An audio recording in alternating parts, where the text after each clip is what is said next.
En 1315, un ejército de Gran Bretaña invade Irlanda. Compuesto de 6.000 aguerridos veteranos, era una de las fuerzas extranjeras más poderosas que habían puesto nunca un pie en el país. Pero no era un ejército inglés.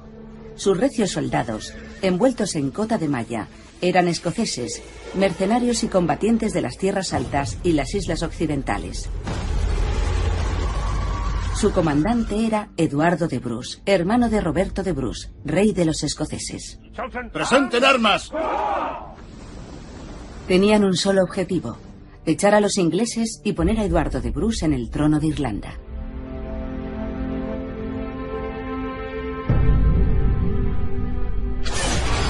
Era un plan ambicioso. En más de un centenar de años, nadie había conseguido liberar a Irlanda del yugo inglés. Esta es la historia de dos naciones celtas, una herencia común y una guerra olvidada que pudo haber cambiado el curso de la historia. Después de Braveheart.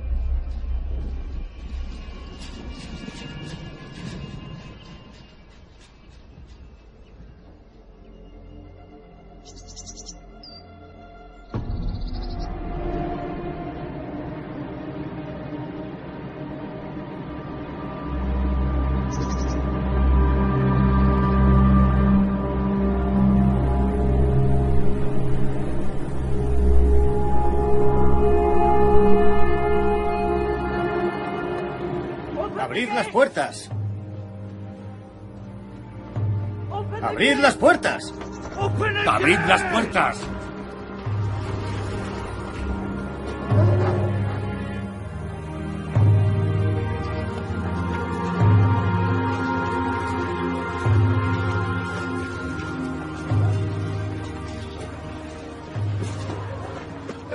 Un mensaje urgente para el rey Roberto. ¿Qué mensaje? Sire, el rey inglés ha muerto.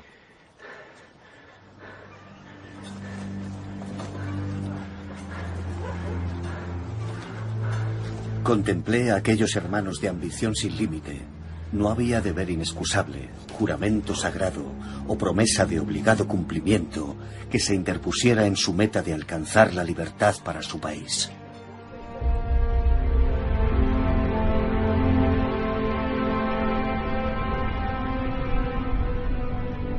La historia de Irlanda y Escocia hace 700 años es una historia de rebelión contra la tiranía.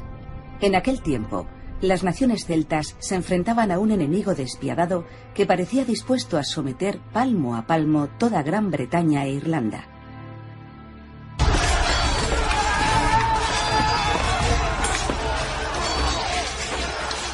Cuando los normandos conquistaron Inglaterra en el año 1066, su llegada marcó una de las mayores transformaciones de la historia de Europa. Y su afán de poder y territorio iba a cambiar para siempre la política y la cultura de estas islas.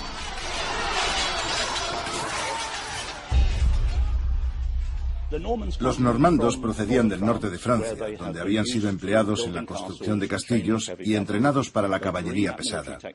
Traen consigo esa tecnología militar cuando conquistan Inglaterra en 1066 y les sigue acompañando cuando se trasladan a Escocia invitados por la dinastía, y a Gales e Irlanda como conquistadores. Pero les movía un impulso irracional, maligno, un afán irresistible por dominar. Quieren poseer lo que tenían y además lo que poseían los demás. Habían venido a conquistar, y para ellos Gales era tan vulnerable como Inglaterra y Escocia. Y por supuesto Irlanda siempre estaba ahí, en segundo plano, en su lista de asuntos pendientes. Poco más de 100 años después de la batalla de Hastings, en 1066, una fuerza invasora anglo-normanda desembarcó en Irlanda. Conquistaron la isla, establecieron una nueva base de poder y empezaron a ser conocidos como los anglo-irlandeses. La mayoría de los reyes irlandeses autóctonos no pudieron hacer otra cosa que someterse a estos poderosos recién llegados. Pero muchos recelaban de la nueva presencia en el país y nunca llegaron a aceptar al rey inglés como su monarca. A finales del siglo XII, y así se mantendría durante cientos de años, coexistían dos sociedades diferentes. Tenías la sociedad gaélica y la normanda, o como luego se llamaría, la anglo-irlandesa. Lo que me fascina de la Irlanda gaélica, la Irlanda medieval, es el hecho de que hubiera dos sociedades bien diferenciadas en muchos aspectos, tanto que uno podía viajar desde Dublín hasta, pongamos, O'Neill, en el Ulster, y era como pasar de un mundo a otro. Son esencialmente dos sociedades ajenas, algo que no ves en muchos países en la Edad Media. Lo peculiar de Irlanda en la Edad Media era que tenía una sociedad muy polarizada, cosa que no sucedía en Escocia. Tenías a los irlandeses autóctonos y también tenías a los ingleses de Irlanda. Y eran dos naciones. Se consideraban mutuamente polos opuestos. Por lo que se refiere a los ingleses, tenían buenas razones para despreciar a los irlandeses. Al principio de la conquista, habían traído consigo a un cronista, Gerardo de Gales, que, al describir lo que había visto, calificaba de salvaje e incivilizada la conducta de la población autóctona. Los irlandeses son gente zafia. Subsisten con lo que producen sus reses únicamente y viven como bestias. Un pueblo que aún no ha superado las primitivas costumbres de la vida trashumante. Los escritos de Gerardo de Gales inauguran una larguísima tradición de rechazo hacia los irlandeses. Podríamos decir que en cierto modo los enajena, los convierte en algo que se puede combatir por lo que representa. Está justificado. No están dispuestos a renunciar a sus arcaicas costumbres. Entregados a la ociosidad y sumidos en la indolencia, su mayor afán es librarse del esfuerzo. Y su bien más preciado, el disfrute de la libertad. Este pueblo es verdaderamente bárbaro. De hecho, todas sus costumbres son bárbaras. En todo lo que requiera laboriosidad, son unos inútiles. Siempre es más agradable que te digan, viniendo de una potencia imperial colonizadora, que tú también eres superior. Pero al mismo tiempo hay abundantes testimonios de que, políticamente, a los ingleses les preocupaba la integración. Son célebres los estatutos de Kilkenny y otras leyes en donde los ingleses afirman: queremos a los irlandeses separados y queremos a los ingleses separados. Los ingleses no debían adoptar nombres irlandeses ni cortarse el pelo al estilo irlandés. La ley llegaba a regular cosas así y era una especie de ley de apartheid. Hacia finales del siglo XIII, matar a un inglés en Irlanda era un delito grave, mientras que matar a un irlandés no.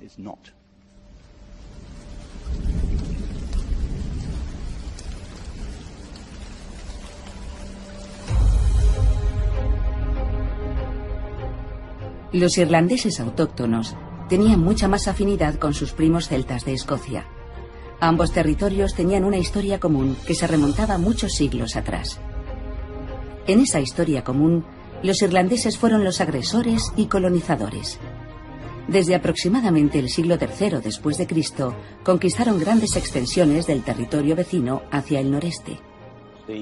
Los escoceses eran originariamente irlandeses. Se asentaron en lo que ahora es Escocia a principios de la Edad Media. El reino de los escoceses fue un reino irlandés, Dal Riata en gaélico. Hasta el año 1000, decir escocés era referirse a alguien de Irlanda. Los primeros irlandeses que se asentaron en Escocia eran conquistadores. Tendemos a imaginarnos a Irlanda como el lado invadido de la conquista, pero la gente de Dal Riata, que se asentó en la costa occidental de Escocia, vino a conquistar territorio. Y cuando empezó a ser como una pequeña provincia de Irlanda, solo separada por el Canal del Norte, la iglesia irlandesa también se extendió allí. Los invasores llevaban una espada en una mano y una Biblia en la otra. San Columba y otros monjes irlandeses contribuyeron a difundir el cristianismo en Escocia. Las gentes que vinieron a Escocia, con célebres ejemplos como San Columba, pertenecían a dinastías irlandesas. El rey de los escoceses descendía de la realeza irlandesa. Así que hablamos de una suerte de mundo gaélico con una continuidad absoluta desde Cork hasta Argyll. Los vínculos entre ambos territorios eran más fuertes en el Ulster y en Escocia Occidental. Lejos de ser un obstáculo, el mar contribuía a forjarlos. El Canal del Norte podía cruzarse en solo 2 horas en un birlinn, una pequeña galera escocesa parecida al barco vikingo. Estas naves solían utilizarse para transportar soldados entre el Ulster y Escocia. Pero había vínculos más estrechos, vínculos forjados en sangre y amistad. En Escocia predomina el espíritu gaélico, y su herencia entronca con Irlanda. Se remonta a Irlanda. En la tradición escocesa, Irlanda era una especie de tierra prometida para ellos, el lugar de donde provenían. Consideraban que su principal influencia cultural era irlandesa. Es posible remitirse a la noción de una Escocia mayor y una Escocia menor, una idea que imperaba en la Baja Edad Media. La Gran Escocia era Irlanda, claro. Así se veía desde el punto de vista irlandés, mirando hacia los confines de Escocia. Hay otra cosa que establece un fuerte vínculo entre ambas naciones, y es la genealogía. Muchos de los clanes de las tierras altas, por ejemplo, enseguida te sitúan sus orígenes en Niel de los 9 rehenes y personajes así, y hasta Brian Boru si pueden. Esa conciencia o nexo es otra de las cosas que unen a los pueblos establecidos a ambos lados del canal. En el punto de mayor proximidad, 20 kilómetros escasos separan Escocia de Irlanda. Un ejercicio que hago con mis alumnos es girar el mapa de las Islas Británicas y señalar Tenbury y decirles: ahí tenéis el núcleo del señorío de Bruce. Así se ve Irlanda y las islas occidentales, la costa escocesa y la parte noroccidental de la costa inglesa desde otra perspectiva. Entre un tribunal real de Irlanda y un tribunal real de Escocia a principios de la Edad Media, nadie habría notado la diferencia. El idioma era el mismo, la cultura la misma, las historias que se contaran y en algunos casos las familias serían las mismas. A la hora de enfrentarse a los anglonormandos, los escoceses tenían una gran ventaja respecto a los irlandeses. Los irlandeses no tenían un rey supremo indiscutible. Escocia, en cambio, estaba gobernada decisivamente por un solo monarca. David I de Escocia, que no quiso ver cómo conquistaban su territorio, invitó a entrar a los anglonormandos. Permitió que algunos lores normandos se asentaran en el país y se apoyó en ellos para salvaguardar su autoridad. El más importante de estos lores recibía su nombre de una pequeña localidad cercana a Cherburgo, de donde procedía su familia, Briggs o Bruce. El más famoso de todos los reyes escoceses nació de su linaje. Se llamaba Roberto de Bruce, y su ascendencia no era solo normanda. El matrimonio de su padre con la condesa de Carrick había inyectado sangre celta en el linaje de los Bruce. Su madre era condesa de Carrick por derecho propio. Cuenta la historia que cuando conoció al padre de Roberto, señor de Annandale, se enamoró locamente de él. Supuestamente lo secuestró, y esto sí que es una novedad en la historia. Lo secuestró y se lo llevó al castillo de Tenbury. Después de 3 días encerrados, anunciaron que iban a casarse. Roberto de Bruce fue el fruto de lo que allí pasó. Carrick formaba parte de Galloway, era la parte norte de Galloway, y era indudablemente de habla gaélica, incluso mucho después del reinado de Roberto de Bruce. Por tanto, Roberto se crió en una zona celta o de habla gaélica de Escocia. Puede decirse que eso es lo que convierte a Roberto y Eduardo de Bruce y a los hermanos en verdaderos híbridos, por así decirlo, en genuinos hijos de muchos reinos. Cada vez estoy más convencido de que era una especie de búsqueda de un lugar para Bruce. Sería educado por su abuelo y su padre, como probablemente también lo fueron sus hermanos, para tener cierta categoría real, una posición política superior. Roberto podía aspirar a ser rey de Escocia porque estaba emparentado con un pretendiente anterior al trono. En 1302 reforzó su posición casándose con Isabel, hija de Ricardo de Ver, conde del Ulster y uno de los jefes anglo-irlandeses más poderosos. Ricardo de Ver tenía una hija muy cualificada, Isabel, criada aquí en Greencastle. Así que Eduardo I y el que en definitiva era uno de sus mejores amigos, Ricardo de Ver, pactaron un acuerdo de matrimonio entre Roberto de Bruce e Isabel de Ver. Es posible que el propio Eduardo I usara ese matrimonio como reclamo.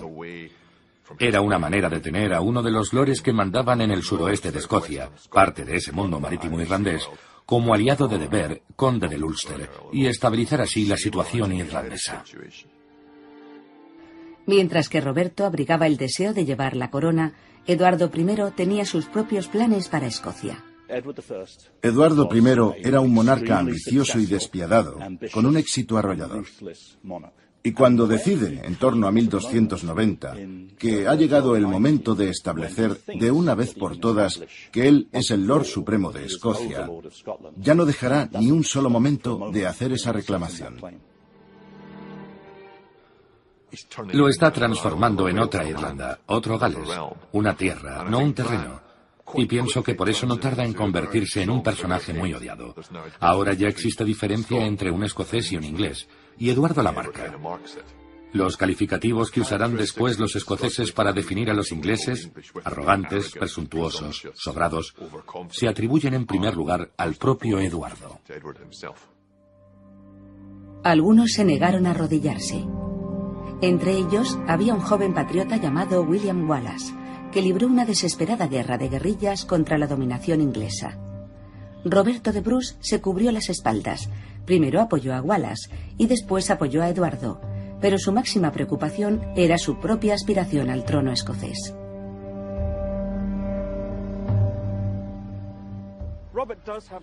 Roberto tiene fama de tener una esquizofrenia leve, aliándose tan pronto con Eduardo y los ingleses como al día siguiente con los escoceses.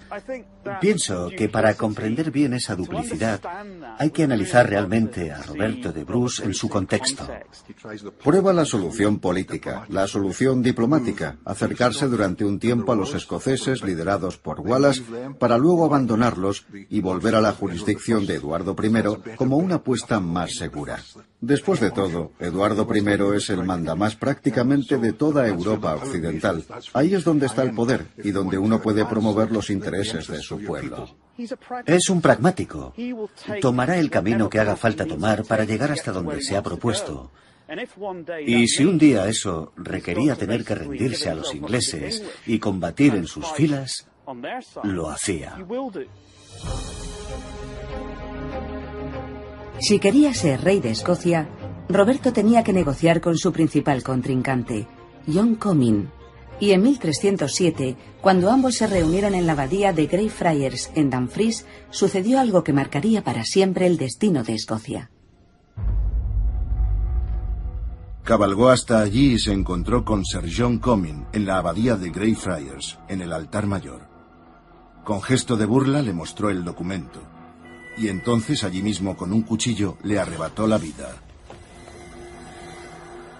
Una gran desventura cayó sobre él por aquello. La muerte de Comyn es bastante desconcertante en cuanto a la posición de la Iglesia, porque lo que hay que entender es que cuando Bruce mata a Comyn, lo hace en el altar de la iglesia de Greyfriars, en Dumfries. Y cuando uno mata a alguien de esa manera en el altar, queda automáticamente excomulgado. Por eso resulta sorprendente que Bruce aparentemente contara con tanto apoyo de la Iglesia escocesa, porque cabía esperar todo lo contrario, que le hubieran demostrado su absoluto desprecio, rechazándolo por hereje y por haberse condenado al infierno. Sin embargo, por alguna razón no lo ven así. Bruce concita en torno a él un talento extraordinario. Y me parece extraño. Esa acción, ya fuera un asesinato premeditado o un arrebato de ira en medio de una discusión, es la que marca el punto de inflexión. Debe tomar una decisión allí mismo. O sale huyendo y se convierte en fugitivo, o agarra el toro por los cuernos y apuesta por el trono. Llegamos al punto en donde Comyn es asesinado y el camino se extiende en línea recta. Y ese camino es el enfrentamiento entre Bruce y el rey de Inglaterra.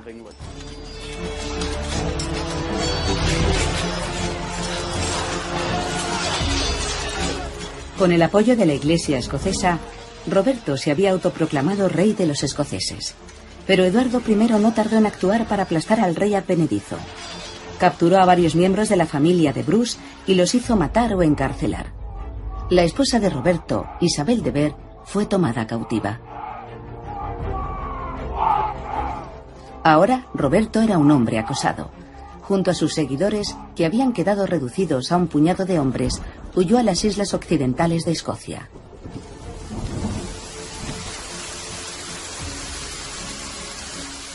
Ya casi era invierno, y tenía tantos enemigos a su alrededor que todo el país le hacía la guerra. Tan terribles infortunios hubieron de afrontar allí: hambre, frío, lluvia implacable, que nadie que viva podría contarlo todo.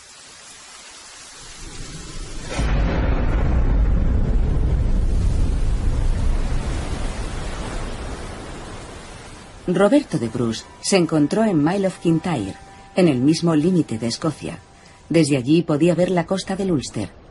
Ahí se le ocurrió, y no sería la última vez, que los irlandeses podían ayudar en la guerra contra Inglaterra.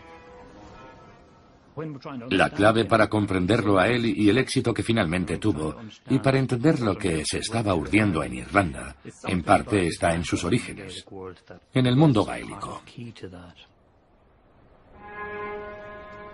Desde Kintyre, Bruce realizó una breve travesía hasta la isla de Rathlin, frente a la costa de Antrim. Se supone que se ocultó aquí con sus seguidores, en una húmeda cueva a la que solo se accedía en embarcación. Desde ahí, al parecer, planeó recuperar el trono con la ayuda de aliados irlandeses. De hecho, sus dos hermanos menores, Tomás y Alejandro, habían desembarcado en Escocia con un ejército irlandés que habían reunido. Pero su misión fracasó y fueron capturados y ejecutados por Eduardo I. Tendría que pasar un decenio para que Roberto consiguiera forjar su alianza con los irlandeses. ¡Abrid las puertas! ¡Abrid las puertas! ¡Abrid las puertas! ¡Abrid las puertas!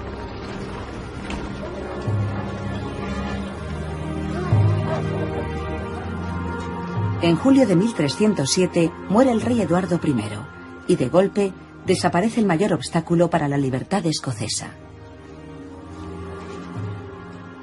Poco antes de morir, Eduardo manda ejecutar a 2 frailes ingleses por afirmar que Roberto de Bruce es el sujeto de las profecías de Merlín. Eso significaría que Roberto de Bruce es un segundo rey Arturo, que su destino es unir Gales, Irlanda y Escocia contra Inglaterra y expulsar al odiado dragón inglés hacia el Mar del Norte, de donde había venido. El rey Eduardo I pasará a la posteridad como el enemigo más despiadado y vengativo al que jamás se enfrentó Escocia. En su tumba, en la abadía de Westminster, se grabaron las palabras latinas Malleus Scotorum, martillo de los escoceses. Su hijo, quien le sucedió con el nombre de Eduardo II, resultaría ser un adversario mucho menos temible.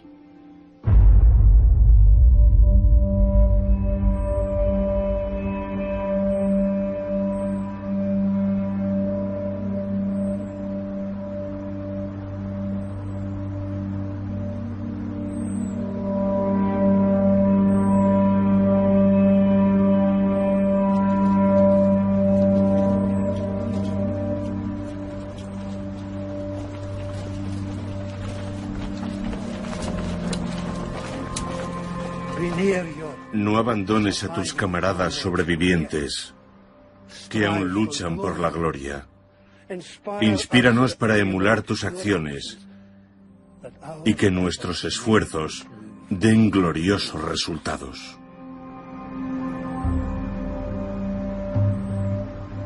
En 1314, un ejército capitaneado por Roberto de Bruce entró en batalla con los ingleses.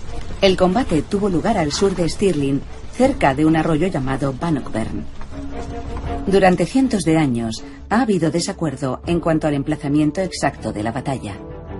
En 2013, el arqueólogo e historiador militar Tony Pollard se dedicó a buscar durante un año el lugar donde se libró la batalla más importante de la historia de Escocia y lo encontró.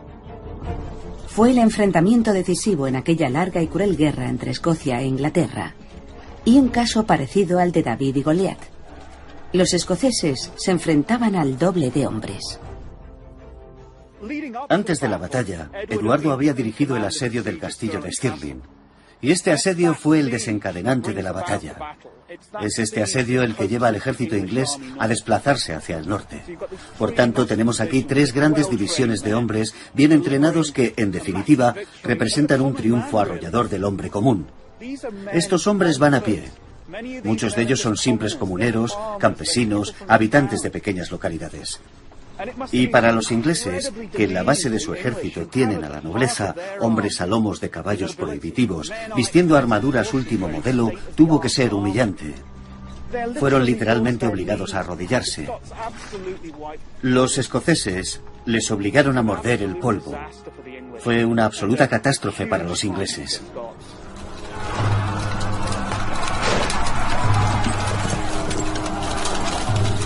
Bannockburn pasaría a la historia como la mayor victoria de Escocia sobre Inglaterra.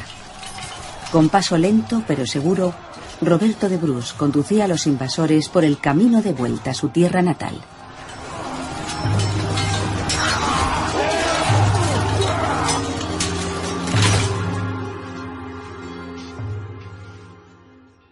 Los historiadores escoceses tienden a pasar por alto la trascendencia de Bannockburn. En realidad, debería considerarse el momento culminante de la carrera de Bruce, pero tendrán que pasar 16 años más para que los ingleses lleguen a reconocerle el título de rey de los escoceses. Roberto de Bruce buscaba que los ingleses reconocieran la independencia de Escocia. Pero quería algo más, que reconocieran la independencia de Escocia y a él como su rey. Y eso no había variado un ápice después de Bannockburn. Así que probablemente estaría sacudiendo la cabeza preguntándose qué podía hacer ahora. Tuvo que ser muy deprimente. Y parece que fue esa una de las razones por las que decidió abrir nuevos frentes en la guerra contra los ingleses después de Bannockburn. A pesar de la gran victoria escocesa, hubo otro capítulo crítico en la historia de la guerra contra los ingleses. Pero esta parte de la historia se desarrollaría no en Escocia, sino en Irlanda. Los colonos anglo-irlandeses del país probablemente se sintieron desolados al saber que aquel escocés advenedizo había derrotado a su rey. En la Irlanda gaélica, a todo el mundo le parecería una noticia magnífica.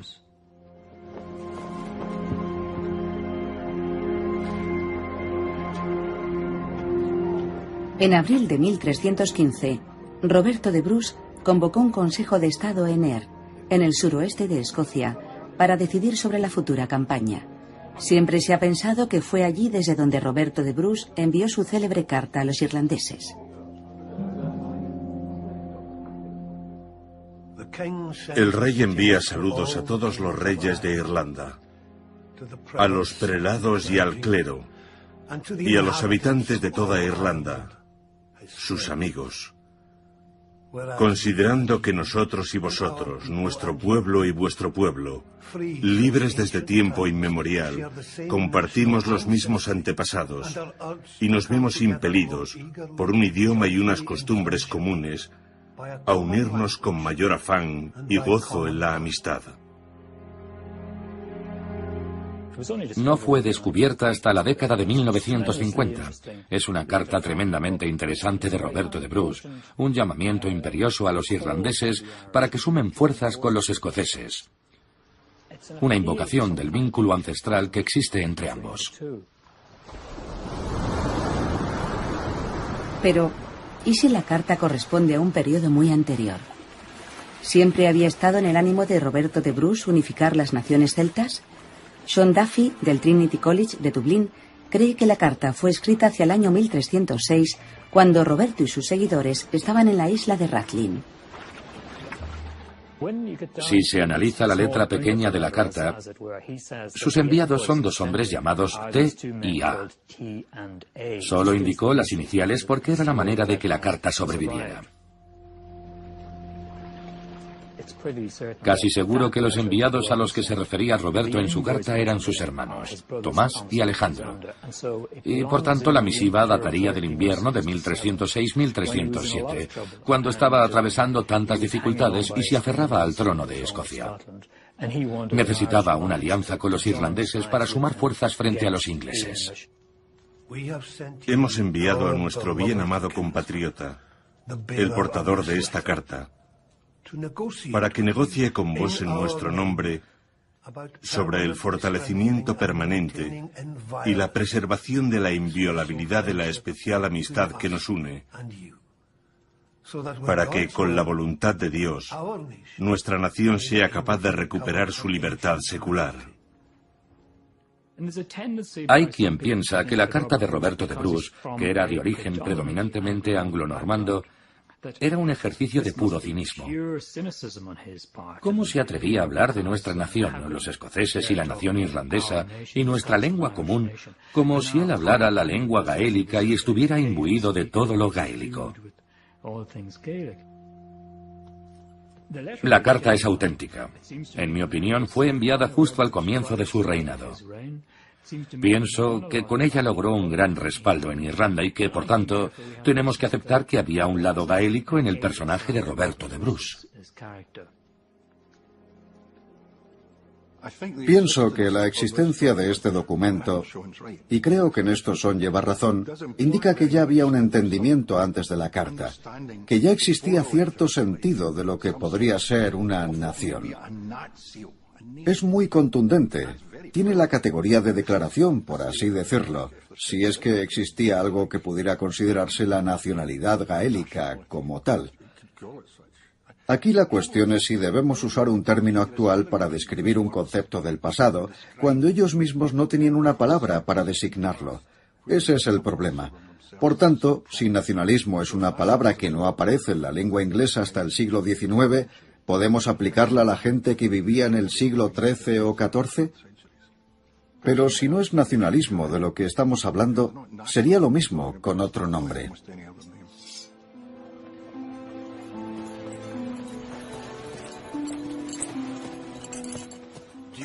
Durante un largo invierno en la isla de Rathlin, soñé que ayudaría a los hijos e hijas de nuestro reino hermano en su lucha contra nuestro enemigo común,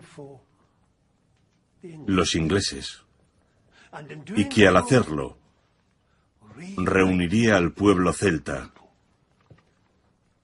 Escocia con Roberto de Bruce e Irlanda con Eduardo.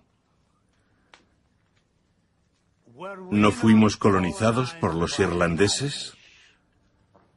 ¿No estamos ligados por la sangre, la familia y el idioma? ¿No fuimos cristianizados por la misma Iglesia? Los preparativos están. Irlanda y nosotros seremos uno. Después de Bannockburn, siente que hay que llevar la antorcha de la paz al enemigo. Era el arma principal de Bruce para conseguir que los reyes ingleses reconocieran la legitimidad de su reinado. La idea era, igual que estamos abriendo un frente en el norte de Inglaterra, abramos otro en Irlanda.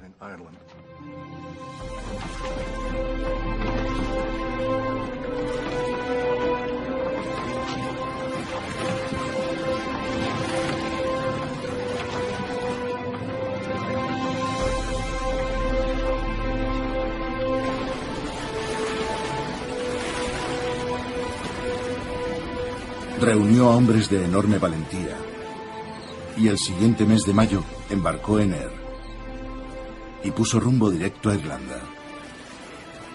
Acometían un gran proyecto cuando, siendo tan pocos los que allí había, se disponían a conquistar toda Irlanda, donde encontrarían a muchos miles armados para enfrentarse a ellos. Y aunque eran pocos, eran valientes.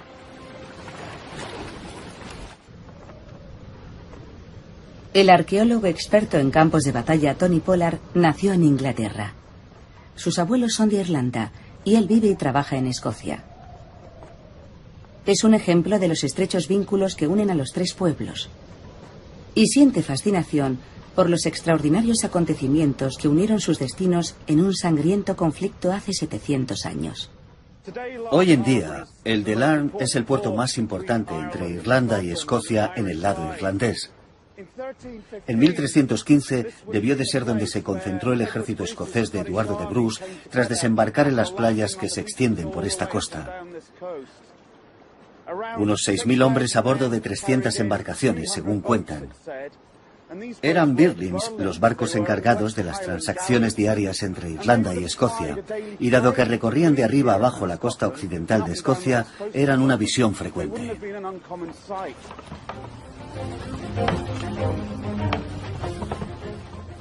La visión desde esas colinas que tenemos detrás, de 300 juntas viniendo hacia la costa, debió ser sobrecogedora.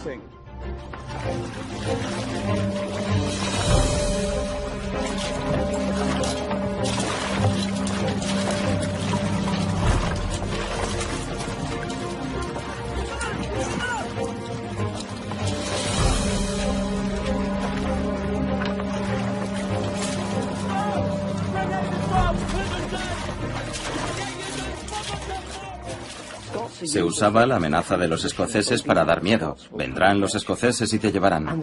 Pero aquel mes de mayo ya no les separaba una franja de terreno, sino que estaban ahí. Toda la comunidad anglo-normanda entró en pánico. En ningún momento pensaron que terminarían luchando contra los escoceses en su propia casa. Cuando aquellos 6.000 hombres llegaron a Antrim, fue como si su peor pesadilla se hiciera realidad.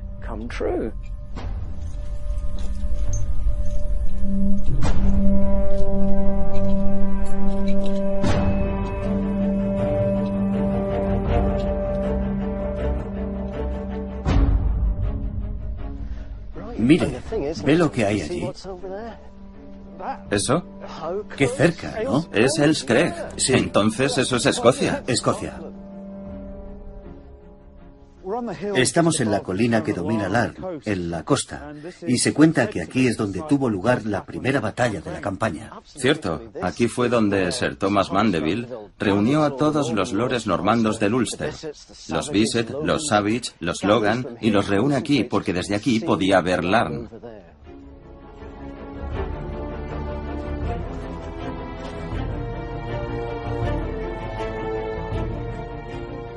Es un ejército victorioso.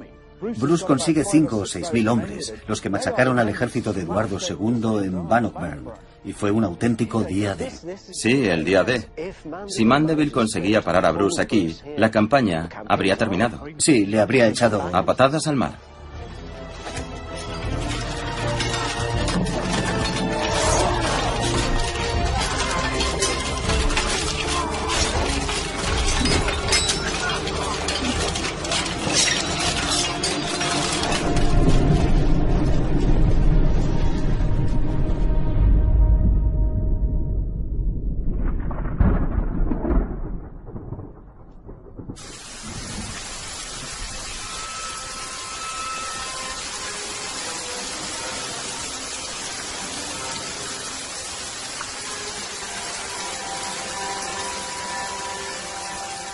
Eduardo de Bruce sabía que podía contar con algunos aliados en Irlanda. El primero y principal se llamaba Donald O'Neill, rey de Tirón, quien se había comprometido a apoyar a los escoceses. Roberto había hecho útiles preparativos, pero no conseguiríamos el éxito en Irlanda sin la ayuda de las familias irlandesas, cuya actitud hacia él era el eje en torno al cual giraban sus planes. Donald O'Neill descendía de los antiguos reyes de Irlanda. No le cabía la menor duda sobre su linaje real y el lugar que él mismo ocupaba en la cúspide de la pirámide de poder en la Irlanda gaélica. El problema era que otros muchos irlandeses rechazaban sus pretensiones de convertirse en rey supremo. Si uno era descendiente de Brian Boru, no tenía que estar necesariamente convencido de que eran los antepasados de O'Neill quienes tenían el monopolio del sumo reinado. Él era realista y reconocía que posiblemente convenía más a sus intereses que todos se unieran en torno a otra figura. Seguramente, como todos los políticos y como todos los hombres con poder, le movía el beneficio que podía obtener. Aunque la morada del irlandés sea pobre y su espacio reducido, él ve su pequeña parcela como la parcela de todos. No hay palacio de ningún príncipe que ponga en evidencia la insignificancia de su humilde lecho.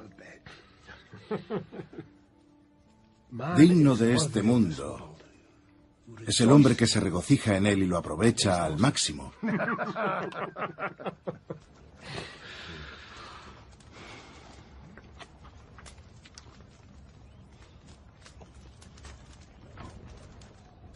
El rey inglés y los lores ingleses, nacidos en Irlanda, han infligido sin piedad crueles heridas en nosotros y nuestros antepasados. Nos han obligado a vivir en montañas, bosques, pantanos y otros sitios inhóspitos como animales salvajes. No solo la población laica, sino también parte del clero, afirman que ya no es pecado matar a un irlandés, como no lo es matar a un perro u otra criatura inferior. Estamos obligados a declararles una guerra letal. Si vierais la ocasión de recibir asistencia para repeler a un invasor o atacar a un enemigo, llamad a Escocia. Vuestra hospitalidad le ha enseñado a ser agradecida. Y en su corazón, vuestra amabilidad ha dejado una profunda impresión.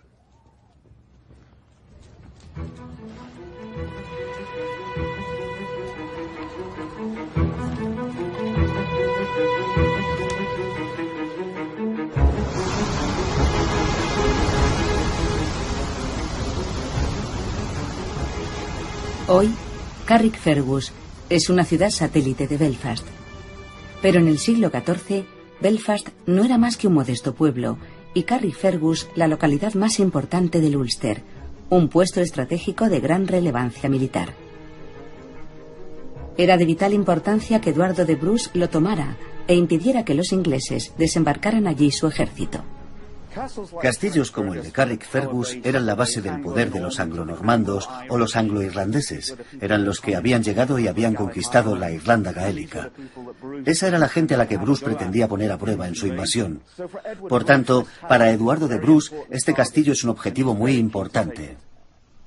Tiene que tomar Carrickfergus.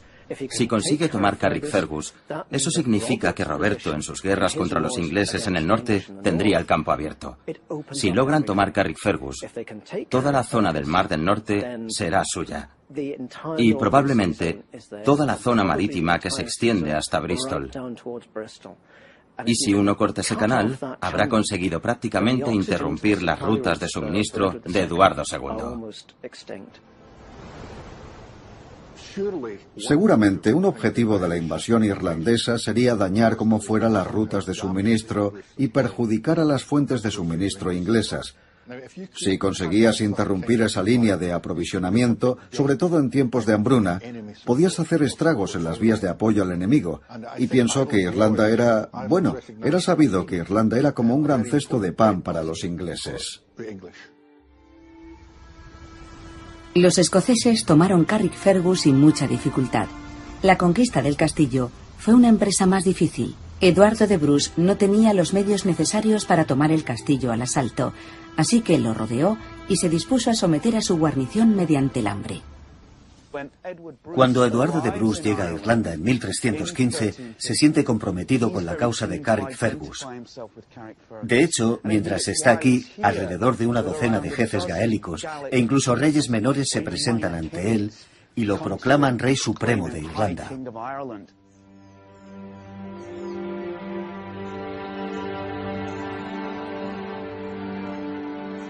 Entonces todos los reyes de los irlandeses acudieron a Ser Eduardo y le rindieron pleitesía.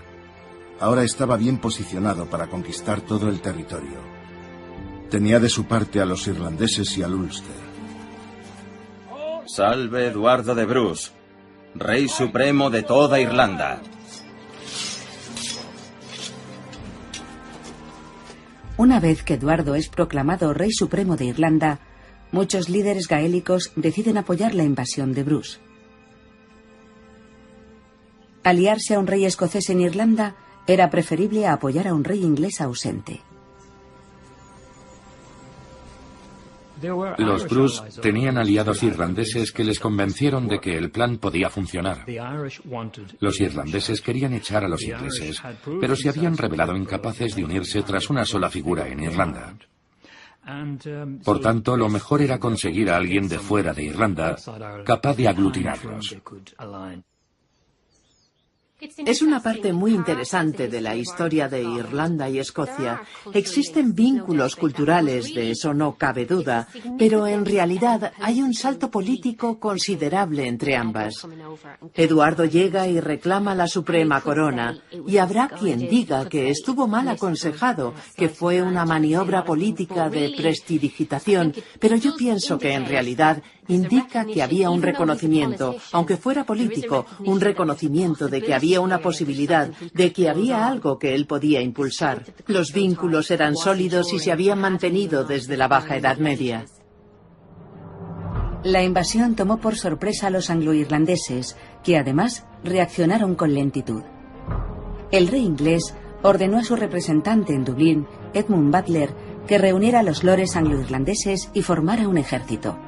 El más poderoso de estos lores era Ricardo de Vere, conde del Ulster. Era, además, el suegro de Roberto de Bruce. Los escoceses marcharon hacia el sur atravesando las tierras de Vere en el Ulster hasta llegar a un desnivel entre Slievelgalion al oeste y los montes Cooley al este. Esta zona se conoce como el Paso de Moiri y todavía hoy constituye un importante pasillo entre el norte y el sur de Irlanda. Eduardo de Bruce estaba siendo conducido a Leinster por gente que tenía antiguas cuentas pendientes con lores anglonormandos locales. La familia anglonormanda de mayor renombre era la de los de Verdon, con extensas propiedades en las áreas de Meath y Louth. Los de Verdon habían impuesto un violento régimen al pueblo, basando su reinado local en el miedo y la extorsión. Este era el castillo de la familia de Verdon, que sería una pieza realmente importante en la lucha contra la invasión escocesa.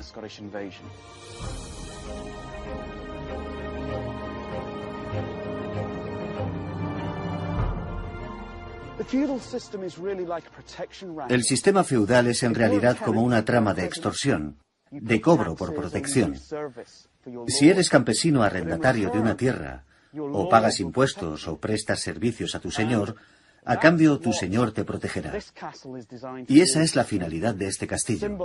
Simboliza ese poder y esa capacidad de ofrecer protección. Pero en realidad no funciona. Bruce llega hasta aquí desde el Ulster con su ejército. Echa un vistazo y piensa con toda sensatez. Ya estamos limitados con un asedio en Carrickfergus. Este lugar parece inexpugnable, así que será mejor rodearlo. Y lo dejaron sin más. Pero como hay más de una forma de despellejar un gato, deciden incendiar la localidad cercana de Dundalk. Y con ello, demostrar a la población local que sus dueños y señores ya no tienen capacidad para protegerlos. Consiguen el mismo resultado que tomando el castillo, pero por el camino fácil.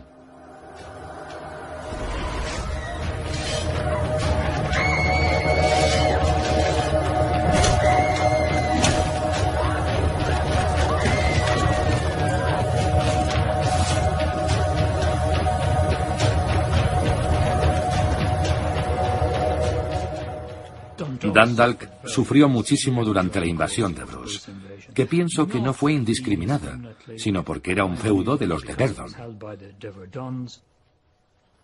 Si nos fijamos en todos los lugares que atacaron, normalmente había detrás una razón política local. No es que barrieran Irlanda con bombardeos indiscriminados ni nada parecido. A menos que el rey de Inglaterra vuelva a invadir Escocia, los escoceses intentarán conquistar Irlanda este invierno, y los irlandeses de Irlanda le ayudarán. Lo he perdido todo luchando contra Eduardo de Bruce, mis tierras, mis caballos, mi armadura, mis rentas y mis ingresos.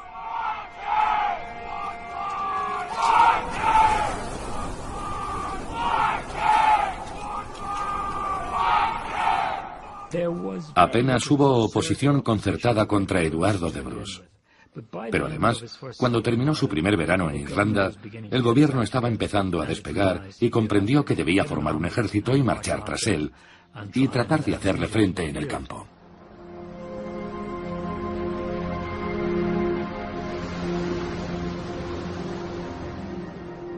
Ricardo de Vere era conde del Ulster. Creó un reino casi inexpugnable, invencible para él. Es uno de los magnates anglonormandos más poderosos de la isla. Controla tierras en Connacht, controla la mayor parte del territorio aquí, en el Ulster. Es él quien dice al gobernador principal, Edmund Butler, que quiere enfrentarse en persona a Bruce. Tengo aquí una fuerza propia de 20 batallones. Es lo bastante grande para expulsar a un número equivalente de hombres del país, o para matarlos en él. Quiere regresar al Ulster y luchar para arrebatárselo a los Bruce, porque para él es casi un agravio personal. Es su yerno diciendo, voy a enviar allí a mi hermano para arrebataros vuestro reino particular. Y Ricardo de Vere contestándole en la práctica, no voy a tolerarlo. Y piensa, voy a marchar desde Connacht, unirme a mis aliados gaélicos y derrotar a Bruce en mi propio terreno.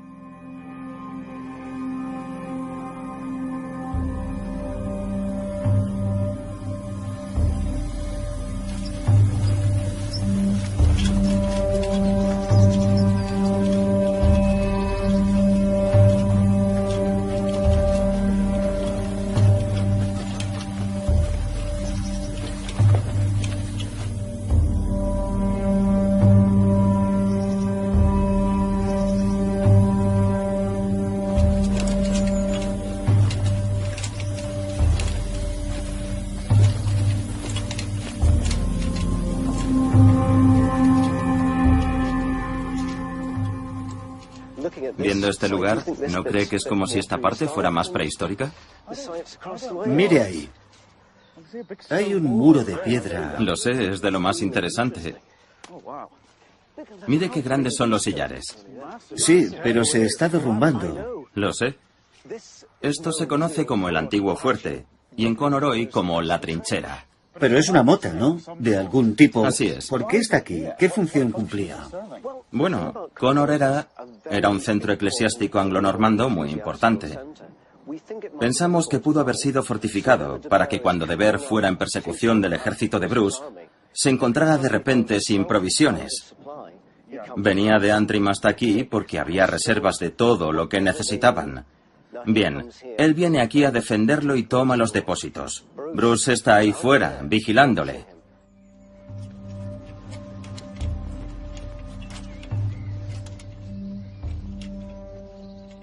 De Vere viene con un aliado irlandés, Phelim O'Connor. Sin embargo, O'Connor, que está a medio camino de la campaña de persecución, vuelve sobre sus pasos hasta Connacht. Así que de Vere se queda con las ganas. Sir Philip Mowbray es quien realmente organiza a los escoceses para que vayan y ondeen sus banderas. Provoca así a los anglonormandos para que salgan a darle caza. De Vere ve las banderas y parte en esa dirección, siendo alcanzado por el flanco. Bruce ve la batalla y decide intervenir. Fue una de las peores y más sangrientas campañas. Como arqueólogo me pareció muy interesante. Dice, el campo estaba cubierto de armas, brazos y cadáveres.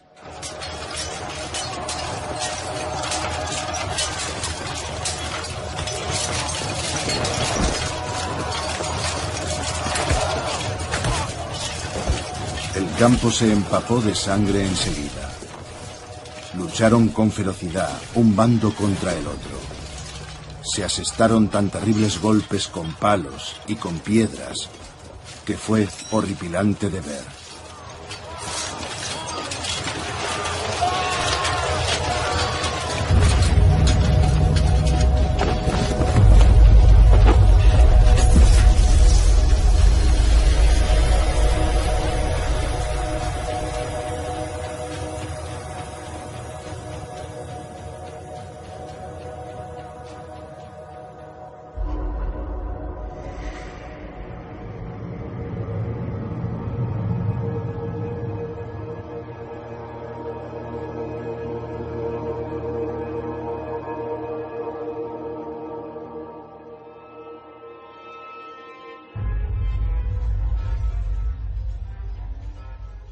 De Ver es el lord más poderoso de Irlanda.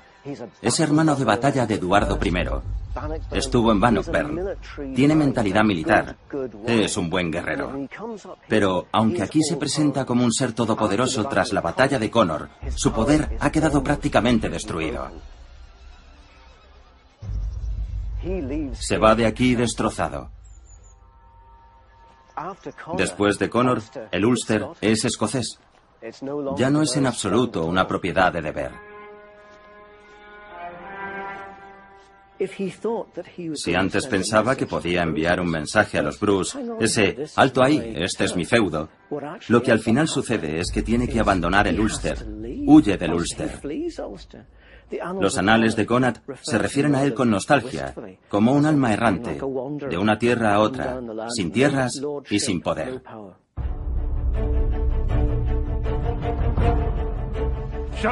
¿Preparados? ¡Presenten armas! ¡En posición! Irlanda era solo un frente en la guerra que libraba Roberto de Bruce contra los ingleses. Había arrasado territorios en el norte de Inglaterra y dirigido personalmente el ejército que puso sitio a la localidad inglesa fronteriza de Carlisle. Nadie podía negar que los hermanos Bruce estaban causando graves problemas a los ingleses, dentro y fuera de casa. Cuantos más sean, mayor honor será el nuestro. Si procedemos como hombres. Aquí nos encontramos en peligro para alcanzar honor o muerte. Estamos demasiado lejos de casa para huir. Que cada uno se haga fuerte el ánimo para seguir. Esos hombres han sido reclutados en esta tierra y estoy seguro de que huirán si se ven atacados con coraje.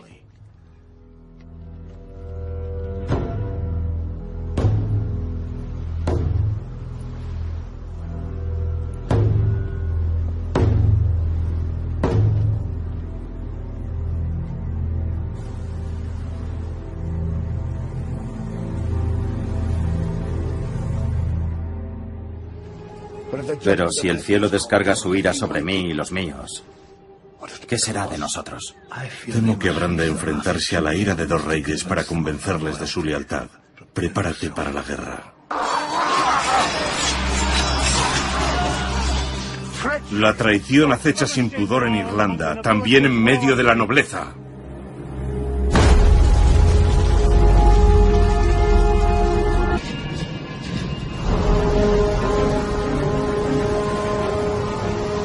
Al poco de su llegada, Eduardo de Bruce se había proclamado rey supremo de Irlanda. En un intento de forjar una alianza entre irlandeses y escoceses, Eduardo contó con el apoyo de Donald O'Neill, el poderoso rey de Tirón, para reclamar la corona. Los ingleses de Irlanda, los llamados anglo-irlandeses, estaban asombrados. El poderoso lord Ricardo de Ver había sido derrotado. Eduardo de Bruce, que ahora dominaba la mayor parte del Ulster, llevó a su ejército hacia el sur e invadió Leinster, atacando al mismo centro del poder anglo-irlandés.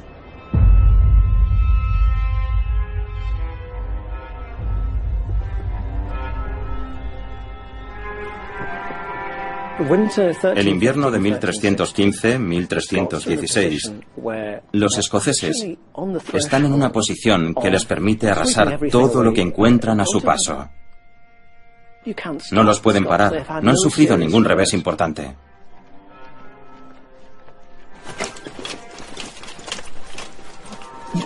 Cuando los Bruce invadieron Irlanda, prácticamente solo los apoyaron los irlandeses autóctonos, porque si algún miembro de la colonia inglesa se unía a los Bruce, se convertía en traidor.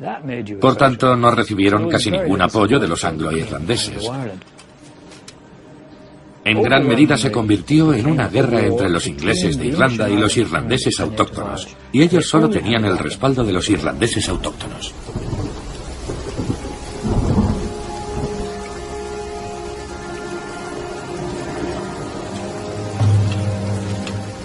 Los escoceses sabían que el triunfo total en Irlanda no estaba asegurado ni mucho menos. A no tardar, tendrían que enfrentarse a un terrible enemigo que no podía ser derrotado en la batalla. Los cielos desataron su ira, como si el espíritu de nuestro enemigo abatido hubiese implorado a los poderes ultraterrenales que derramasen su carga sobre nuestras indefensas cabezas. En mayo de 1315, cuando los escoceses llegaron a Irlanda, llovía intensamente. Durante el verano, el país había sufrido las peores condiciones meteorológicas registradas en Europa desde hacía varias generaciones. Cuando llegó el momento de reunir lo que quedaba de cosecha, se impuso la cruda realidad. No habría suficiente alimento para el invierno. Comenzaba la gran hambruna en Europa, una de las peores catástrofes naturales del continente. En los primeros años del siglo XIV, Europa sufre una sucesión de malas cosechas que culminan en la gran hambruna de 1315 a 1317. En general, en Irlanda la vida era bastante difícil. Para cuando Eduardo de Bruce llegó allí en 1315, seguramente la población ya estaba muy debilitada. Era un país pobre, la gente, me imagino, sufría en cualquier caso las injusticias de la guerra, estuviera en el lado gaélico o en el lado anglo-irlandés. Eduardo de Bruce se presenta en un país donde la población no está precisamente en las mejores condiciones. Y pronto las cosas se pondrían muy difíciles hasta 1317.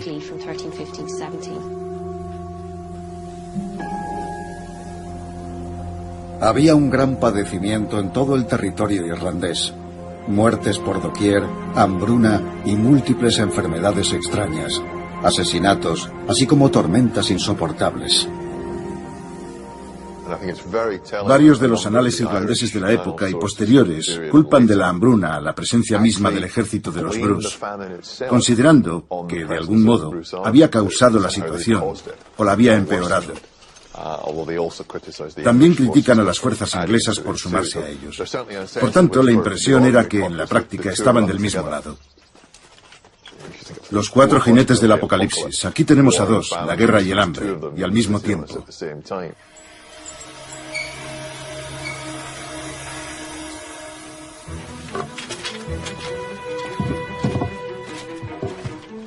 En los primeros meses de estancia en Irlanda, es evidente que Eduardo de Bruce reúne grandes cargamentos de provisiones y bienes saqueados y los envía a Escocia. Y es posible que ese aprovisionamiento fuera el principal motivo de haberse presentado allí. Pero ya en 1316-1317, después de dos cosechas malogradas, entrando en su tercer invierno malo y con un ganado cada vez más escaso, la población empezaría a desplazarse en busca de alimento. En realidad es una parte importante de la guerra misma.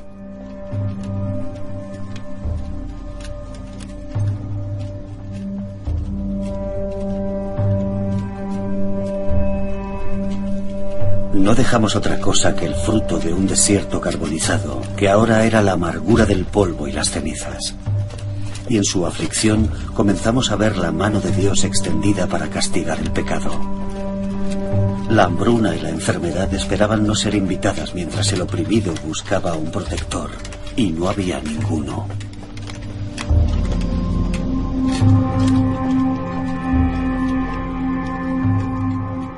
La gente en la Edad Media sabía en cierto modo cuál era su sitio.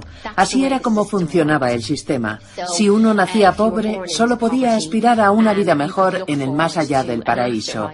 Eso era lo que les vendían, los mantenía en su sitio. El mundo se regía por esos patrones. Estaban los que trabajaban, los que rezaban y los que luchaban. Y donde uno había nacido, ahí se quedaba. Era algo aceptado. Había una especie de fatalismo sobre el sitio donde uno nacía. Imperaba la idea de que eso era lo que a uno le había tocado en suerte y tenía que aceptarlo. En cierto modo, uno estaba siendo castigado a través del sufrimiento por ciertos pecados no especificados que uno u otra persona había cometido en el pasado. Esa era la visión del mundo. Así se interpretaban las catástrofes como la invasión de los Brus, la hambruna o la peste negra que llegó no mucho después. Al término del año 1315, Eduardo de Bruce hacía campaña en las tierras altas irlandesas. Estaba a muchos kilómetros de su base en el Ulster y su prioridad era buscar alimento y refugio para su ejército. Pero la población local estaba sufriendo los efectos de la guerra, un escenario cada vez más habitual. La idea no es tanto embarcarse en batallas propiamente dichas como tomar una falange, un nutrido grupo de hombres, conducirlo a través de un territorio y arrasarlo. Destruir todo lo que pudiera ayudar a los residentes tras su paso. Así conseguían matarlos de hambre. La cabalgada se ha descrito como ejemplo precoz de guerra total, porque ataca a mujeres y niños tanto como a hombres. Sospecho que algo así tenía en mente Eduardo en Irlanda. He estado examinando un ejemplo de ataque a un asentamiento a las afueras de Slane en el condado de Meath. Hay un apartado donde dice que 80 hombres, mujeres y niños fueron asesinados en un ataque de los Brus. Por tanto, ya solo con ese dato podemos imaginar lo tremendamente salvaje que fue. Fue un ataque sin cuartel. Este era un pueblo en una zona tomada por los ingleses. Lo que sucede en realidad es que incluso en un país tan acostumbrado a la crueldad de la guerra, lo que estaba haciendo Eduardo de Bruce llega incluso a sorprender a la población por su ferocidad.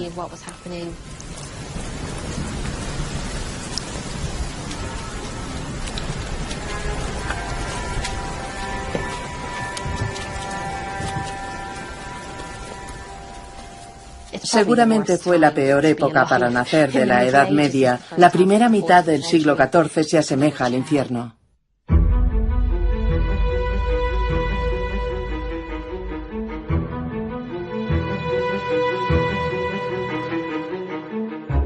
Asoladas por la hambruna, muchas zonas fueron abandonadas. Localidades enteras desaparecieron en aquella época, como Ardray, cerca de Athy. Este lugar, en tiempos un próspero asentamiento, fue abandonado en el siglo XIV. En la excavación de un cementerio se recuperaron más de 1 millar de esqueletos. Algunos databan de la época de la invasión de los Brus.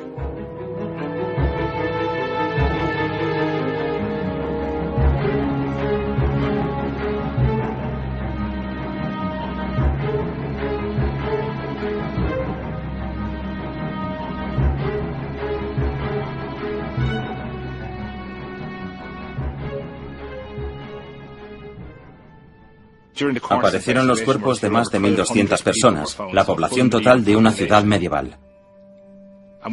Y sabemos que esta tierra es atravesada por el ejército de los Brus, porque recorren Athy y las zonas circundantes, y por tanto era una zona afectada por la guerra.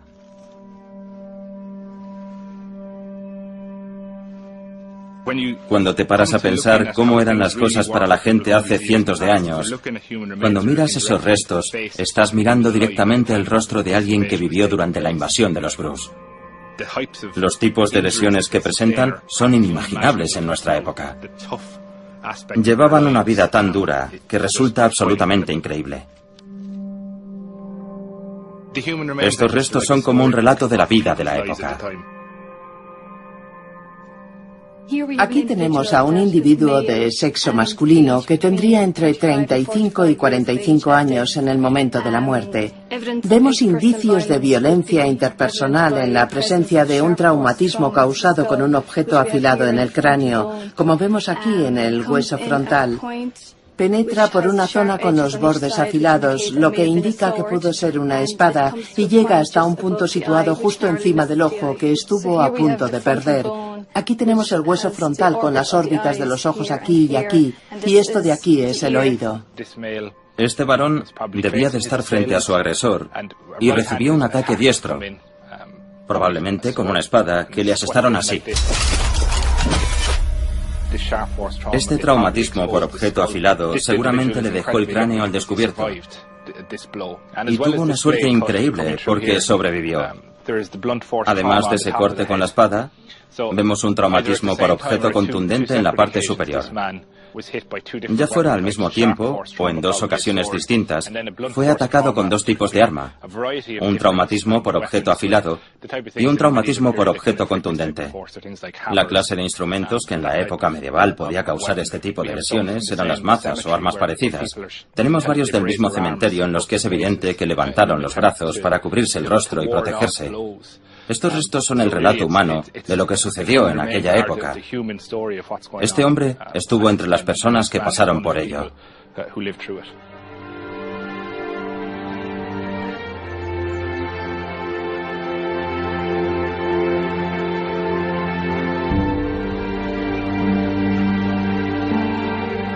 A unos cuantos kilómetros al noreste de la extinta localidad de Ardbray, hay un gran promontorio artificial, la Mota de Ardscal.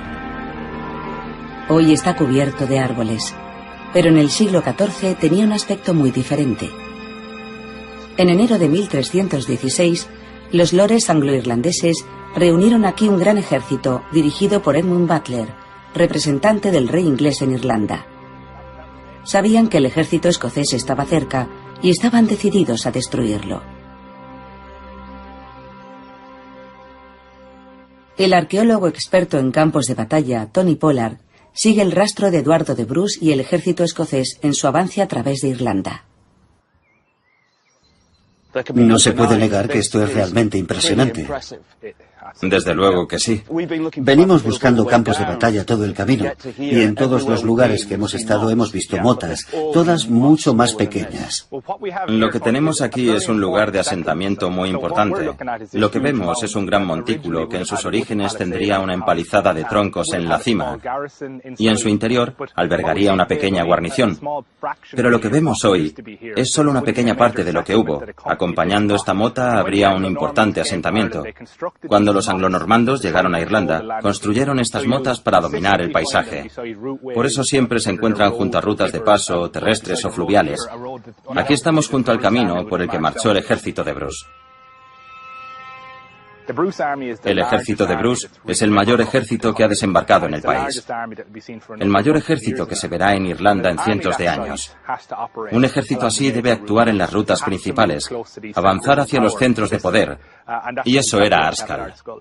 Bueno, son como castillos, pero de bajo coste. Una solución rápida para controlar el territorio cuanto antes.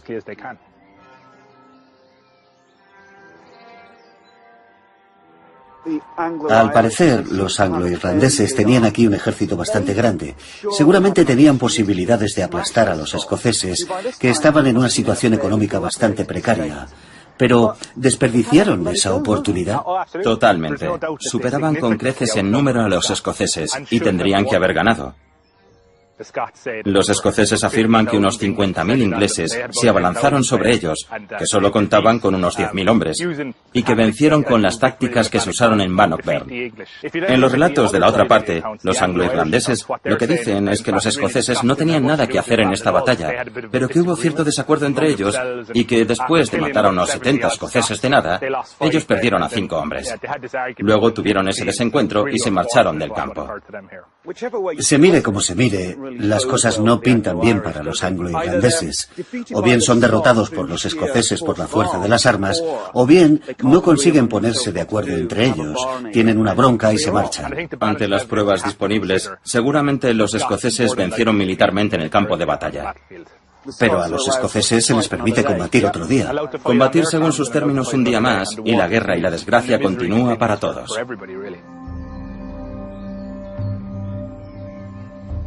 Arskall fue una oportunidad perdida para los anglo-irlandeses. Edmund Butler había desperdiciado su mejor oportunidad para aniquilar a Eduardo de Bruce, y ahora Dublín estaba expuesta al asalto de los victoriosos escoceses. No obstante, en los días que siguieron a la batalla, se vieron atrapados en la denominada niebla de la guerra.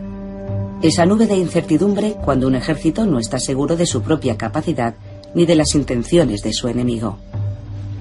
Los escoceses estaban hambrientos y agotados. Eduardo de Bruce sabía que no estaban en condiciones de atacar la ciudad más importante de Irlanda.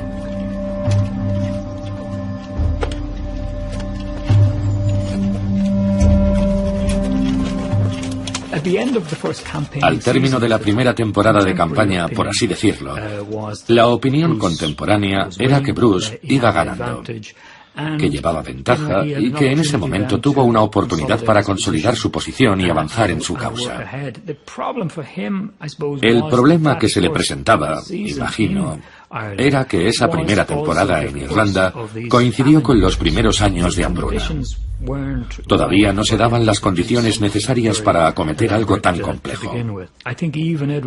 Creo que el propio Eduardo de Bruce, después de pasar los primeros meses en Irlanda, debió de empezar a pensar que igual no era tan fácil como había previsto en un principio.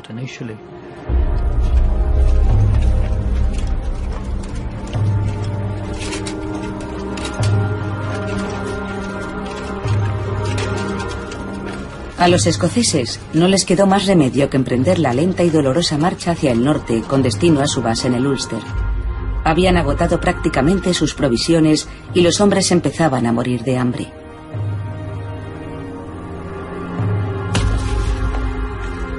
La situación durante la invasión de Bruce fue realmente extrema.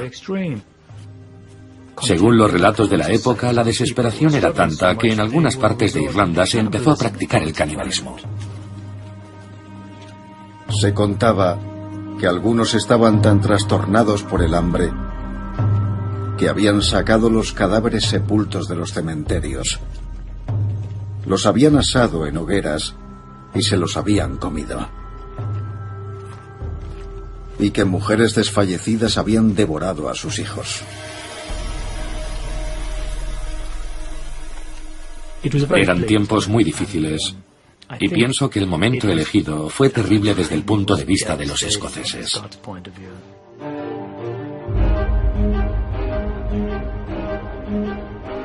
El debilitado ejército escocés volvió hecho trizas al Ulster. Ni siquiera allí estaban a salvo los escoceses, ya que el castillo de Carrickfergus, su bastión principal en el norte, seguía resistiéndose. Eduardo de Bruce confió en un arma de guerra probada y fiable: matar de hambre por asedio.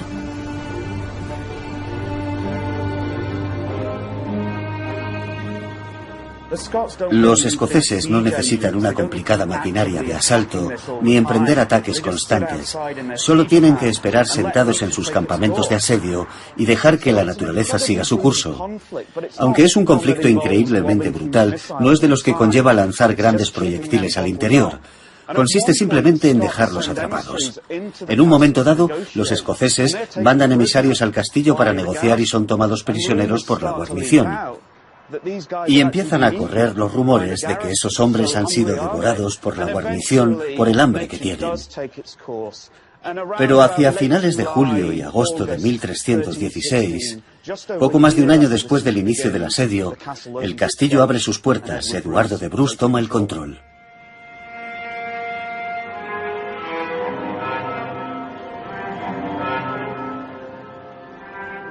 Este triunfo no podía ocultar el hecho de que Eduardo de Bruce estaba todavía muy lejos de ser reconocido en toda la isla como rey supremo.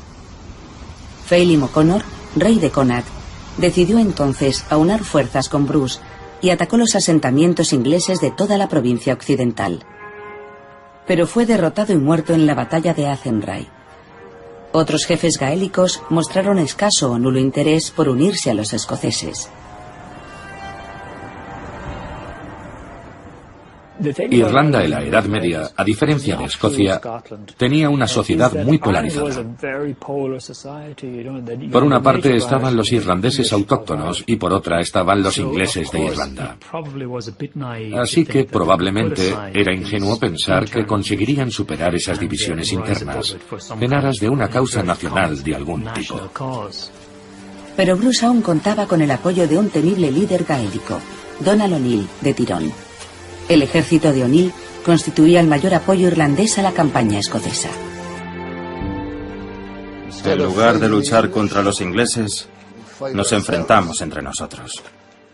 Por tanto, nos merecemos las miserias que nos afligen.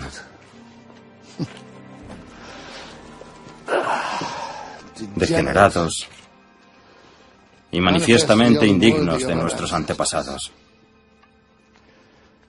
Gracias a su valor y sus espléndidas hazañas, la raza irlandesa de todas las épocas pasadas pudo preservar nuestra libertad. Debemos mantener la armonía en el hogar. Debemos afrontar esta guerra con nuestras fuerzas unidas si queremos recuperar nuestra libertad. Sí se desprende la idea de que se veían a sí mismos como irlandeses diferenciados. Irlanda sigue siendo un país muy dividido durante la mayor parte de la Edad Media. Esa es la tragedia, que no sumarán fuerzas y trabajarán juntos. Eso no sucedió.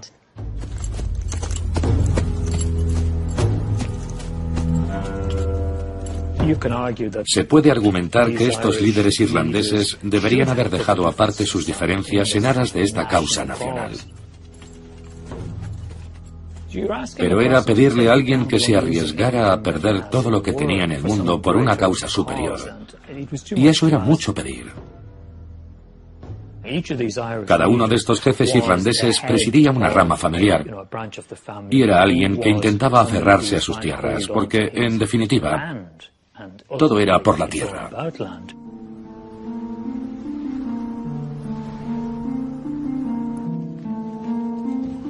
La campaña de Eduardo de Bruce estaba perdiendo fuelle. Necesitaba refuerzos y provisiones desesperadamente para su ejército mermado y debilitado. Y solo había un hombre que pudiera brindarle esa ayuda. En septiembre de 1316, Eduardo viajó hasta Fife para ver a su hermano, el propio rey de Escocia, Roberto de Bruce.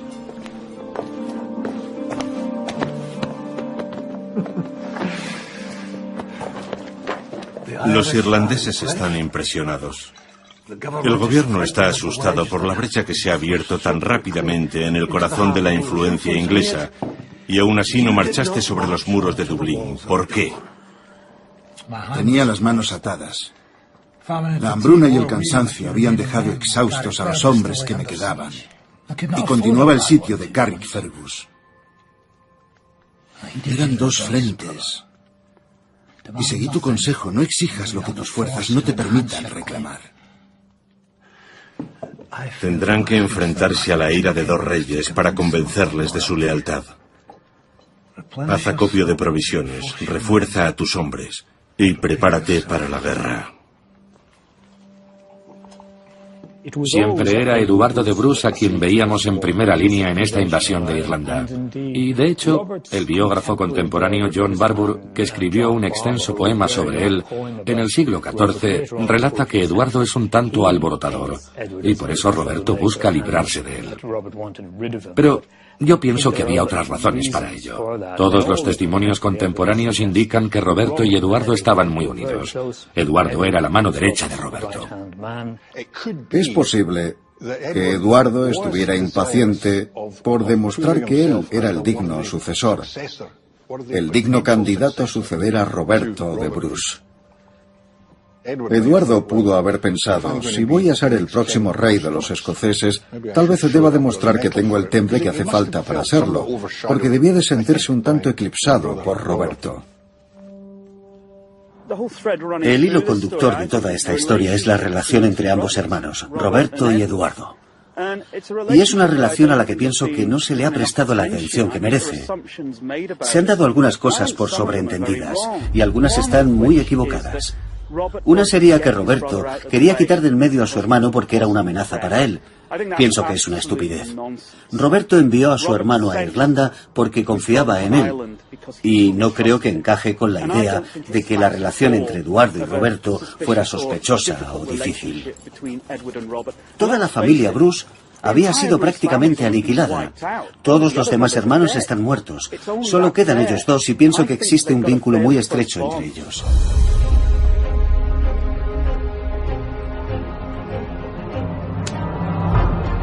El rey Roberto llegó así a Irlanda. Y cuando llevaba 3 días en Carrickfergus, consultaron y decidieron que, con todos sus hombres, continuarían su marcha por toda Irlanda, de extremo a extremo.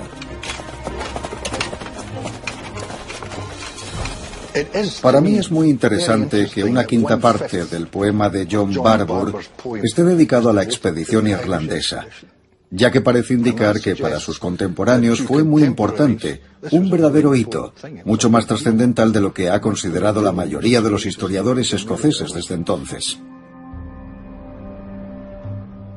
Cuando Roberto de Bruce vino a Irlanda, el ejército se puso en marcha y claramente iba hacia Dublín. Dublín era el centro de todo. Era la sede del gobierno y, si uno aspiraba a derribar al gobierno inglés en Irlanda, debía tomar el control de Dublín. Llegaron incluso hasta Castleknock y allí observaron la ciudad estudiando la posibilidad de asaltarla al día siguiente. Pero los habitantes de Dublín se refugiaron tras sus muros tras incendiar los barrios que dejaban atrás, para que los escoceses no pudieran usarlos al intentar tomar la ciudad. Los habitantes de Dublín derriban sus propios muros, se retiran a los bastiones mismos del centro de la ciudad y el gobernador huye de Dublín hacia Cork. La ciudad está abierta de par en par. Es difícil imaginar qué otra cosa que no fuera la toma de Dublín habría podido inclinar la balanza en Irlanda. Tardan más de un año en tomar Carrickfergus y aunque termina cayendo, no cambia mucho las cosas. El problema al que se enfrentaba Roberto de Bruce era que estaba obligado a actuar con presteza y contundencia. No podía pasarse un año acechando en el exterior de Dublín para conseguir que se rindieran. Creo que analizaron la situación y se dieron cuenta de que o llevaban a cabo un asedio prolongado o renunciaban al objetivo y continuaban su marcha. Dejando atrás Dublín, los escoceses marcharon hacia el oeste, a Leixlip, donde pasaron 4 días entregados al pillaje y los incendios. Más al sur, los monjes franciscanos de Castledermot no tenían motivos para alegrarse de la cercanía de Roberto de Bruce. 2 años antes, su hermano había destruido su monasterio en Dundalk.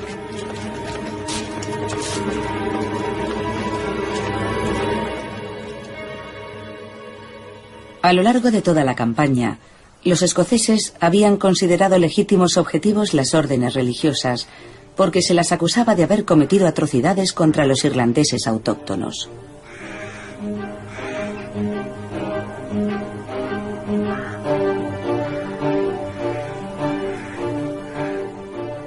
Entonces, estos lugares no se abandonan a su suerte, están implicados en el conflicto. Así es. Estos lugares no reciben protección de ninguna clase, de ninguno de los bandos. Son un blanco fácil. No hay una razón objetiva para elegir un monasterio, convento o abadía en particular. Pero cuando lo hacen, desatan la ira de los Bruce en todo el lugar. Solo demuestra con qué seriedad se tomaban los escoceses este lugar y esta operación. Realmente no dejaron piedra sobre piedra, ¿no? En efecto. En la reconvención de Donald O'Neill de 1317, por ejemplo, se acusaba directamente a los monjes de Avilara de dar caza a los irlandeses. ¿Los monjes? Los monjes saliendo a cazar irlandeses, porque lo que él quiere decir es, este es el caos que Eduardo II ha desatado en Irlanda. Por eso, queremos que venga Eduardo de Bruce y nos salve.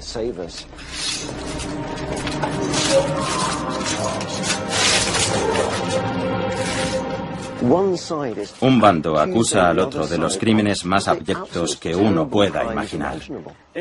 Lo que estamos viendo es la guerra total, donde no hay nada sagrado. Se han dicho tantas tonterías sobre Braveheart, pintando a los escoceses como pobres desvalidos frente al agresor inglés, pero si uno retrocede y mira con objetividad, los escoceses son capaces de combinarlo de mala manera con lo mejor de ellos, o mejor dicho, con lo peor.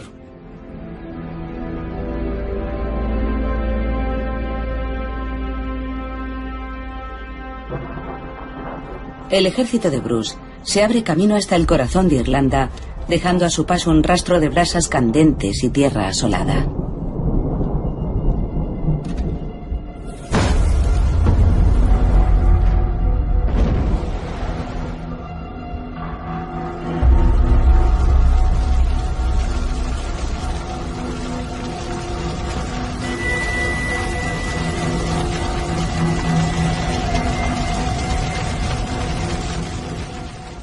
Era una práctica militar escocesa privar al enemigo de recursos y provisiones alimentarias. La única pega era que con esta técnica también privaba a su propio ejército de abastecimientos. Si habláramos de opinión pública en el siglo XIV, esta habría empezado a torcerse un poco contra los escoceses. Algunas personas dirían, ¿por qué son tan malos los ingleses? En una fuente se dice exactamente, nuestros antiguos visitantes son mucho mejores que estos nuevos extranjeros que han venido a causar tanto daño. No hay más que ver la campaña. Parece que no tiene una finalidad, yendo y viniendo, pasando primero junto a Dublín hacia el sur, cruzando después en dirección a Limerick, y luego vuelta a cruzar y a subir. ¿Buscarían comida desesperadamente? La broma por la que casi mueren de hambre y llegan a comerse sus caballos. ¿Cómo se explica? Marchan de un sitio a otro intentando agitar a la población para que se sume a su bando. Y lo más al sur que llegan es cuando tienen Limerick al alcance de la vista. Intentan que los O'Brien se sumen a ellos. El problema con los O'Brien, igual que con los O'Connor y otras muchas dinastías, era que existían dos ramas enfrentadas. Una quería sumarse a los escoceses y la otra permanecer al lado del gobierno inglés. La unidad que esperaban encontrar era desconocida en Irlanda a principios del siglo XIV.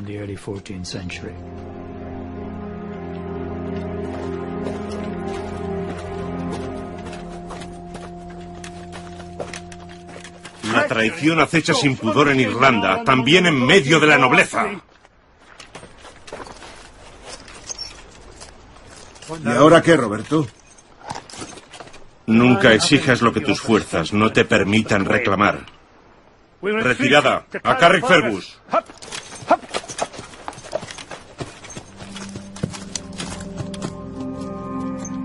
No era la única mala noticia para los escoceses.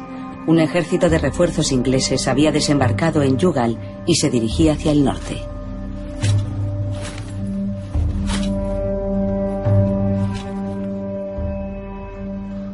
Esa campaña es la que cabe cuestionar llegado el momento. El rey de los escoceses, su hermano, el supremo rey de Irlanda, y el hombre destinado a custodiar el reino escocés si ambos mueren, Thomas Randolph.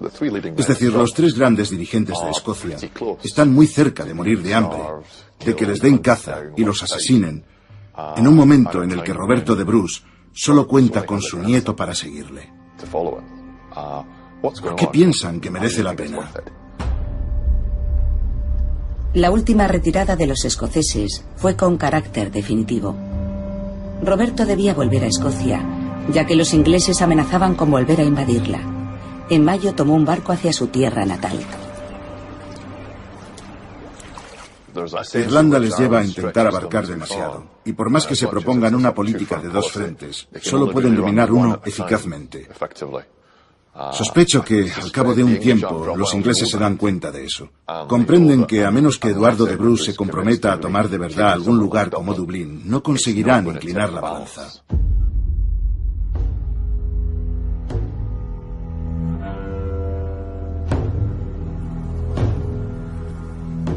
No existe prácticamente información sobre la evolución de la guerra a lo largo de más de un año tras la marcha de Roberto.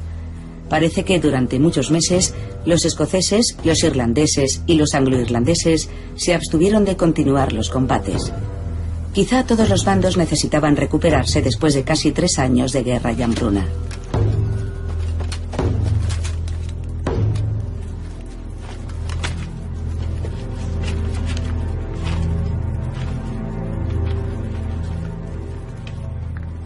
Todo el que invada o altere la paz de Inglaterra será excomulgado.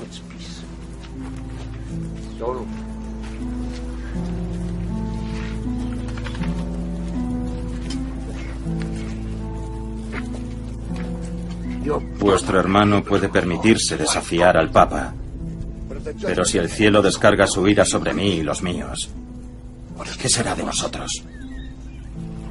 Nos dirigiremos al Papa en persona. A través de los cardenales le convenceremos de que Irlanda es una causa justa.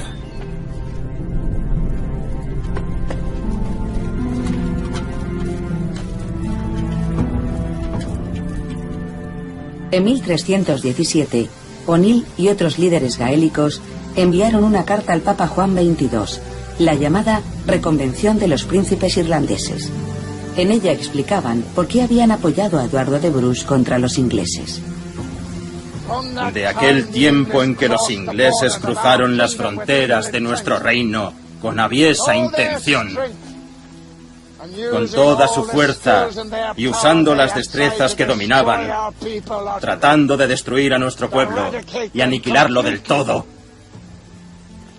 por causa de las lesiones citadas y de incontables más que no son de fácil asimilación para la comprensión humana, nos vemos obligados a entrar en una guerra letal con ellos. En la reconvención se afirma que Donald O'Neill tenía el apoyo de un gran número de obispos irlandeses, y seguramente era verdad, porque si repasamos el texto vemos que su importancia reside en que fue enviada al Papa que estaba en Aviñón. Así que debe invocar algo que le permita ganarse su favor. Decide recordarle que los ingleses vinieron a Irlanda con el permiso del Papa Adrián IV, y que parte de esa misión tenía como fin la reforma de la Iglesia irlandesa. Aunque en la reconvención se afirma que sucedió lo contrario, que la perjudicaron. Por tanto, intenta hacer un llamamiento eclesiástico para que el Papa se ponga de parte de los irlandeses contra los ingleses, justo cuando Bruce intenta al mismo tiempo en Escocia que el Papa se ponga de parte de los escoceses en contra de los ingleses. Para conseguir nuestros objetivos más rápidamente, solicitamos que viniera en nuestro socorro el ilustre Eduardo de Bruce, conde de Carrick, y hermano de Lord Roberto, el más ilustre rey de los escoceses y heredero de nuestros más nobles antepasados. En su redacción, la reconvención se parece sospechosamente a la declaración de Arbroath, que la Iglesia y la nobleza escocesas enviarían al Papa 3 años después. Historiadores irlandeses y escoceses detectan en la reconvención la mano que estuvo detrás de la declaración de Arbroath. Que aquello era obra de la Cancillería de Bruce, un documento de propaganda, si se quiere, no cabe ninguna duda. Pero señalan muchos puntos parecidos. Los irlandeses habían gobernado durante siglos sin ser conquistados por un extranjero, exactamente como decían los escoceses en su declaración. El rey inglés se presentó como amigo, pero los traicionó como un enemigo, lo mismo que en Escocia. Desde entonces, los ingleses han reinado como tiranos en Irlanda, igual que Eduardo I y Eduardo II lo intentaron en Escocia. Por tanto, existe seguro una relación entre los dos documentos. Es un tema controvertido, pero si algo no es controvertido en la historia, no merece la pena hablar de ello.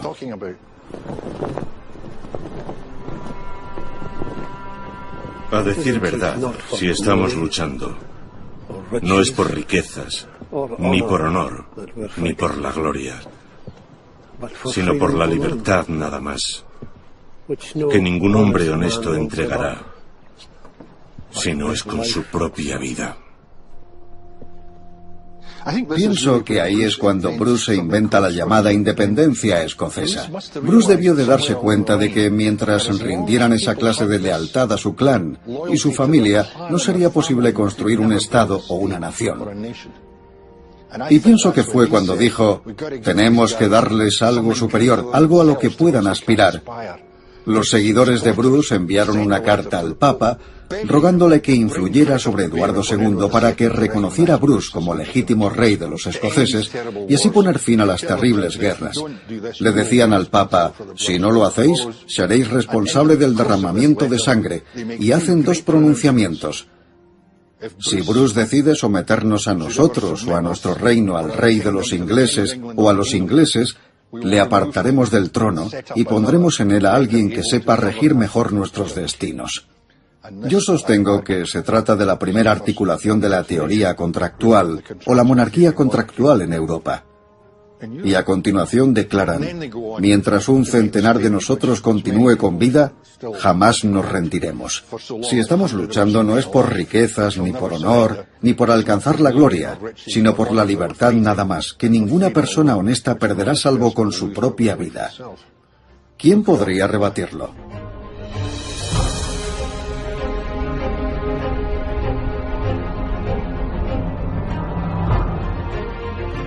Unos 450 años después, la Declaración de Arbroath inspiraría una de las más célebres afirmaciones de libertad, derechos humanos y autodeterminación que se han escrito jamás. La Declaración de Independencia de los Estados Unidos de América. Este documento pudo haberse originado en una guerra olvidada, librada unos siglos atrás en Irlanda y Escocia. Una guerra que en 1317 aún no había llegado a su conclusión. A Eduardo de Bruce se le acababa el tiempo. 2 ocasiones habían tenido de tomar Dublín él y su ejército, y ambas las habían desperdiciado. Los reyes irlandeses que les apoyaban fuera del Ulster habían sido vencidos en el campo de batalla. A pesar de los contratiempos, Eduardo tenía razones para esperar que las cosas mejoraran. En 1318, por primera vez después de varios años, hubo una buena cosecha. Por fin pudo aprovisionar debidamente a sus hombres. Y llegó noticia de Escocia, tropas de refuerzo que venían de camino. Así, en el otoño de 1318, Eduardo tomó la decisión de sacar a su ejército del Ulster rumbo al sur.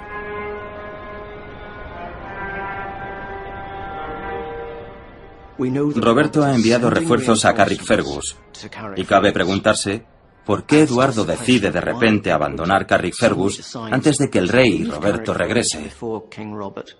Tal vez tuviera que ver con una repetición de los hechos de 1317, cuando Eduardo conduce a la vanguardia hacia el sur y el ejército principal de Roberto le sigue. Es posible que fuera alguna iniciativa para tomar Dublín. Si pusieron rumbo al sur en octubre de 1318 fue quizá porque tuvieron otra idea. Un último intento que pensaron surtiría efecto. Por tanto, los escoceses seguían abrigando esperanzas respecto a Irlanda. Y es posible que a esas alturas hubieran podido sacar un conejo de algún sombrero.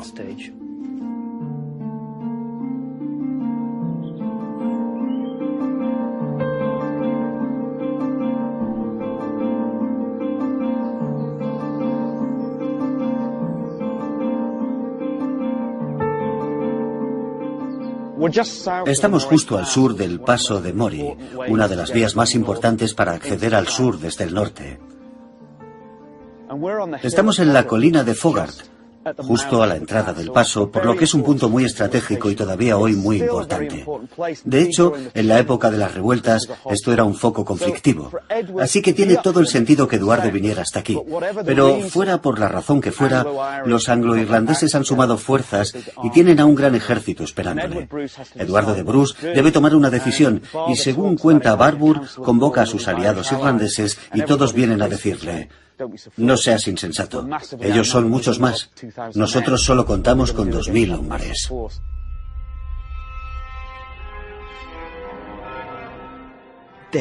Es posible que Eduardo tuviera la intención de poner punto final a aquello. Es posible que una idea le rondara la cabeza, la necesidad de marcarse la misma clase de victoria que Roberto había conseguido en Bannockburn. Podría darse el caso de que Eduardo de Bruce fuera igualmente un tanto fanático y se precipitara al entrar en esta batalla, a pesar de que, según fuentes contemporáneas, venían más tropas de camino para servirle de refuerzo. Sin embargo, decidió correr el riesgo en la batalla. Los historiadores sitúan el campo de batalla en esta colina, que mira hacia la entrada del paso. En mi opinión, no tiene sentido. Es demasiado empinada para que los anglo-irlandeses posicionaran en ella su caballería. Si Eduardo de Bruce se hubiera situado aquí arriba, habría estado de cara a la ciudad, que al parecer era de donde procedía el enemigo, así que no tengo nada claro que este sea el campo de batalla. Para mí, que he visto muchos campos de batalla, realmente no tiene mucho sentido.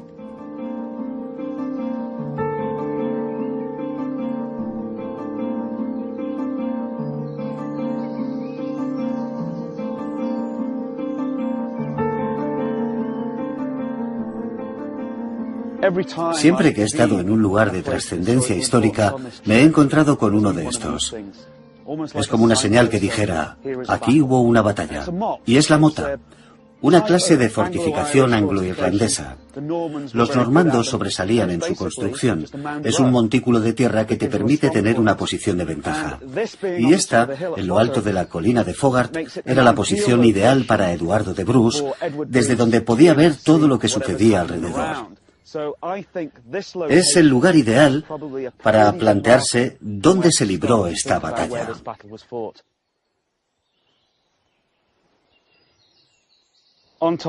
Desde la cima de la mota, arriba de la colina de Fogart, tengo una visión muy nítida de la ciudad, pero no solo hay una buena visibilidad, sino que esta pendiente es mucho más suave. Por tanto, esta colina ofrece una posición mucho más ventajosa a Eduardo de Bruce, su ejército escocés y sus aliados irlandeses para entrar en combate, ya que sus hombres pueden descender con facilidad. Tienen la ventaja de la altura y al mismo tiempo pueden bajar de manera controlada, algo que no era posible desde el otro lado, mucho más empinado. Parece tener fe en sus posibilidades.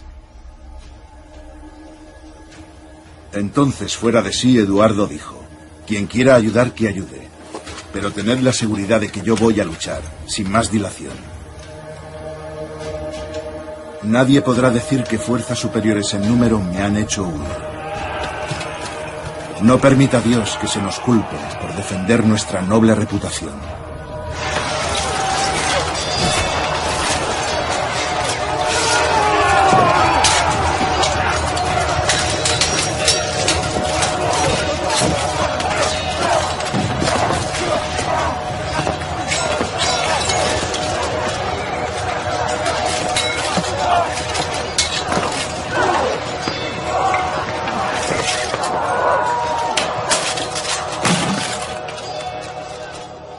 Terminó siendo un Bannockburn anglo-normando, porque infligieron una derrota aplastante a los escoceses, y ese es el final del sueño en aquella ladera de Dundalk.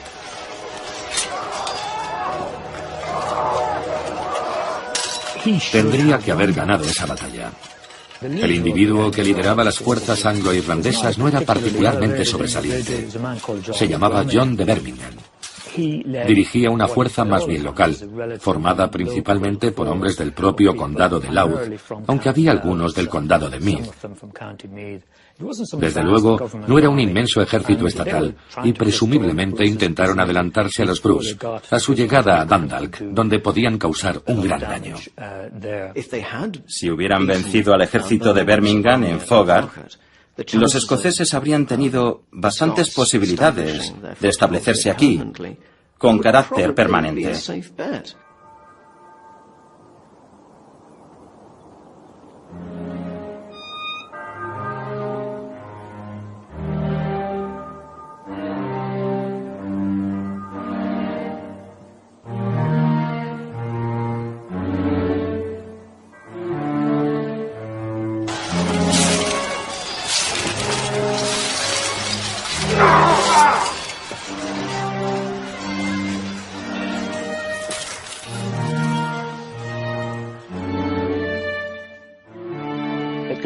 Les fue francamente mal, tanto que Eduardo de Bruce resultó muerto en la batalla.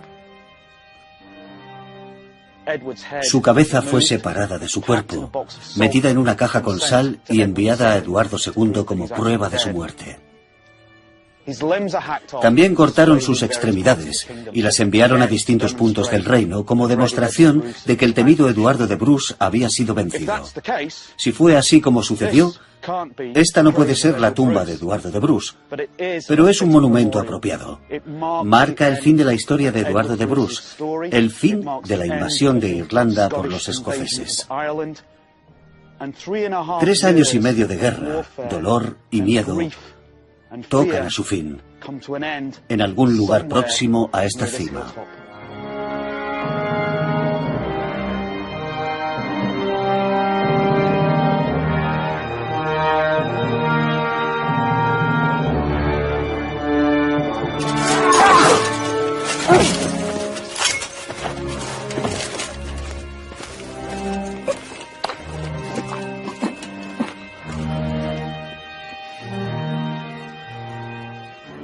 Aquí nos encontramos en peligro para alcanzar honor o muerte.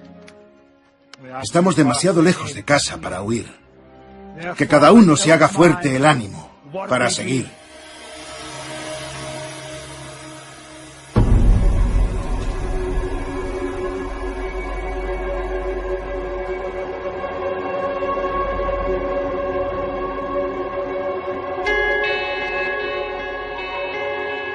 Para los irlandeses que simpatizaban con Bruce, las cosas cambiaron a peor.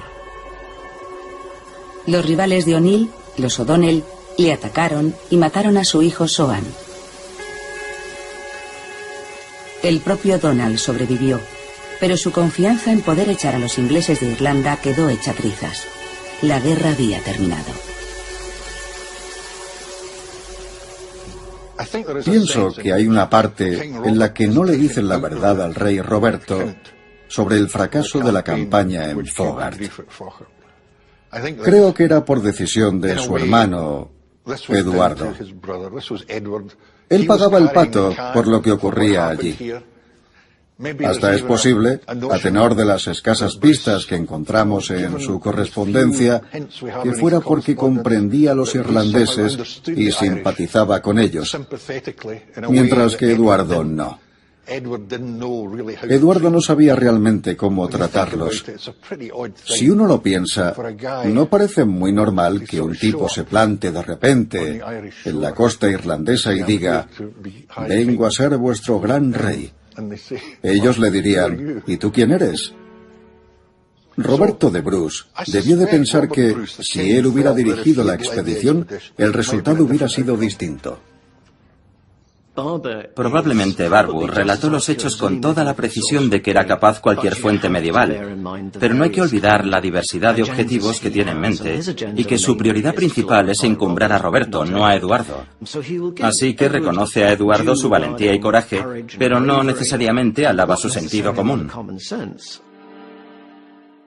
Siempre es Roberto quien aparece como la cabeza sensata, lo cual pienso que es injusto para Eduardo, pero así es como John Barbour nos lo pinta. Más adelante se acusará a Eduardo de Bruce de cabezota, irascible y excesivamente ambicioso. En parte, seguramente se debe a un distanciamiento posterior de los escoceses, de Roberto I, respecto a los errores de su hermano.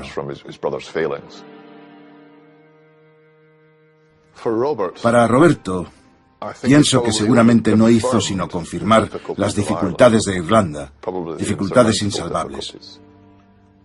Creo que le preocupa más lo que significa para Escocia, porque la muerte de su hermano, según dejan bastante claro los testimonios, desata una grave crisis en Escocia. Los enemigos de Bruce ven que ahora solo tiene a su nieto, un niño de corta edad, como presunto heredero. Aún no ha tenido descendientes de su esposa la reina Isabel de Bel, y la dinastía de los Bruce peligra de verdad.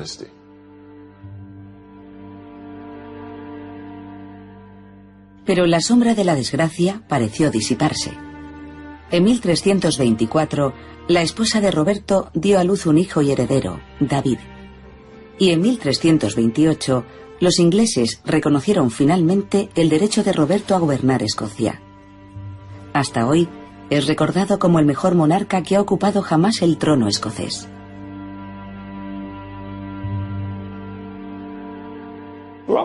Roberto de Bruce se había pasado toda su vida yendo y viniendo de Irlanda. Estando en su lecho de muerte, según una fuente contemporánea, estaba tan enfermo que casi no podía mover la lengua. Sin embargo, en los últimos años de su vida, dispuso su traslado a Irlanda en un par de ocasiones. Eso demuestra que el vínculo de Bruce con el Ulster, en particular, era algo permanente. Formaba parte de sus orígenes y de la vida familiar. Si uno pretende entender la invasión de Bruce, no debe verla en los simples términos de una interacción prolongada entre Irlanda y Escocia en la Edad Media, sino en el contexto de los lazos familiares que existían entre los Bruce y algunos habitantes del extremo nororiental de Irlanda. Este periodo no ha sido debidamente considerado en la práctica, salvo en algunos ámbitos muy particulares y especializados. Y ese hecho en sí es interesante, porque el potencial que habría podido tener es escalofriante. La idea de tener un reino irlandés, aunque fuera con ascendencia escocesa, en fin, no podemos ni imaginar qué consecuencias habría tenido en los siglos venideros. Pero durante un breve periodo, los escoceses sin duda tuvieron un reino en Irlanda.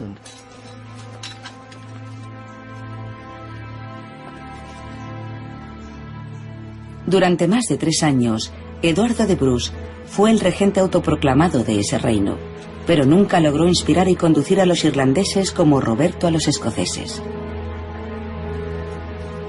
Irlanda aún era un país dividido, y lo seguiría siendo.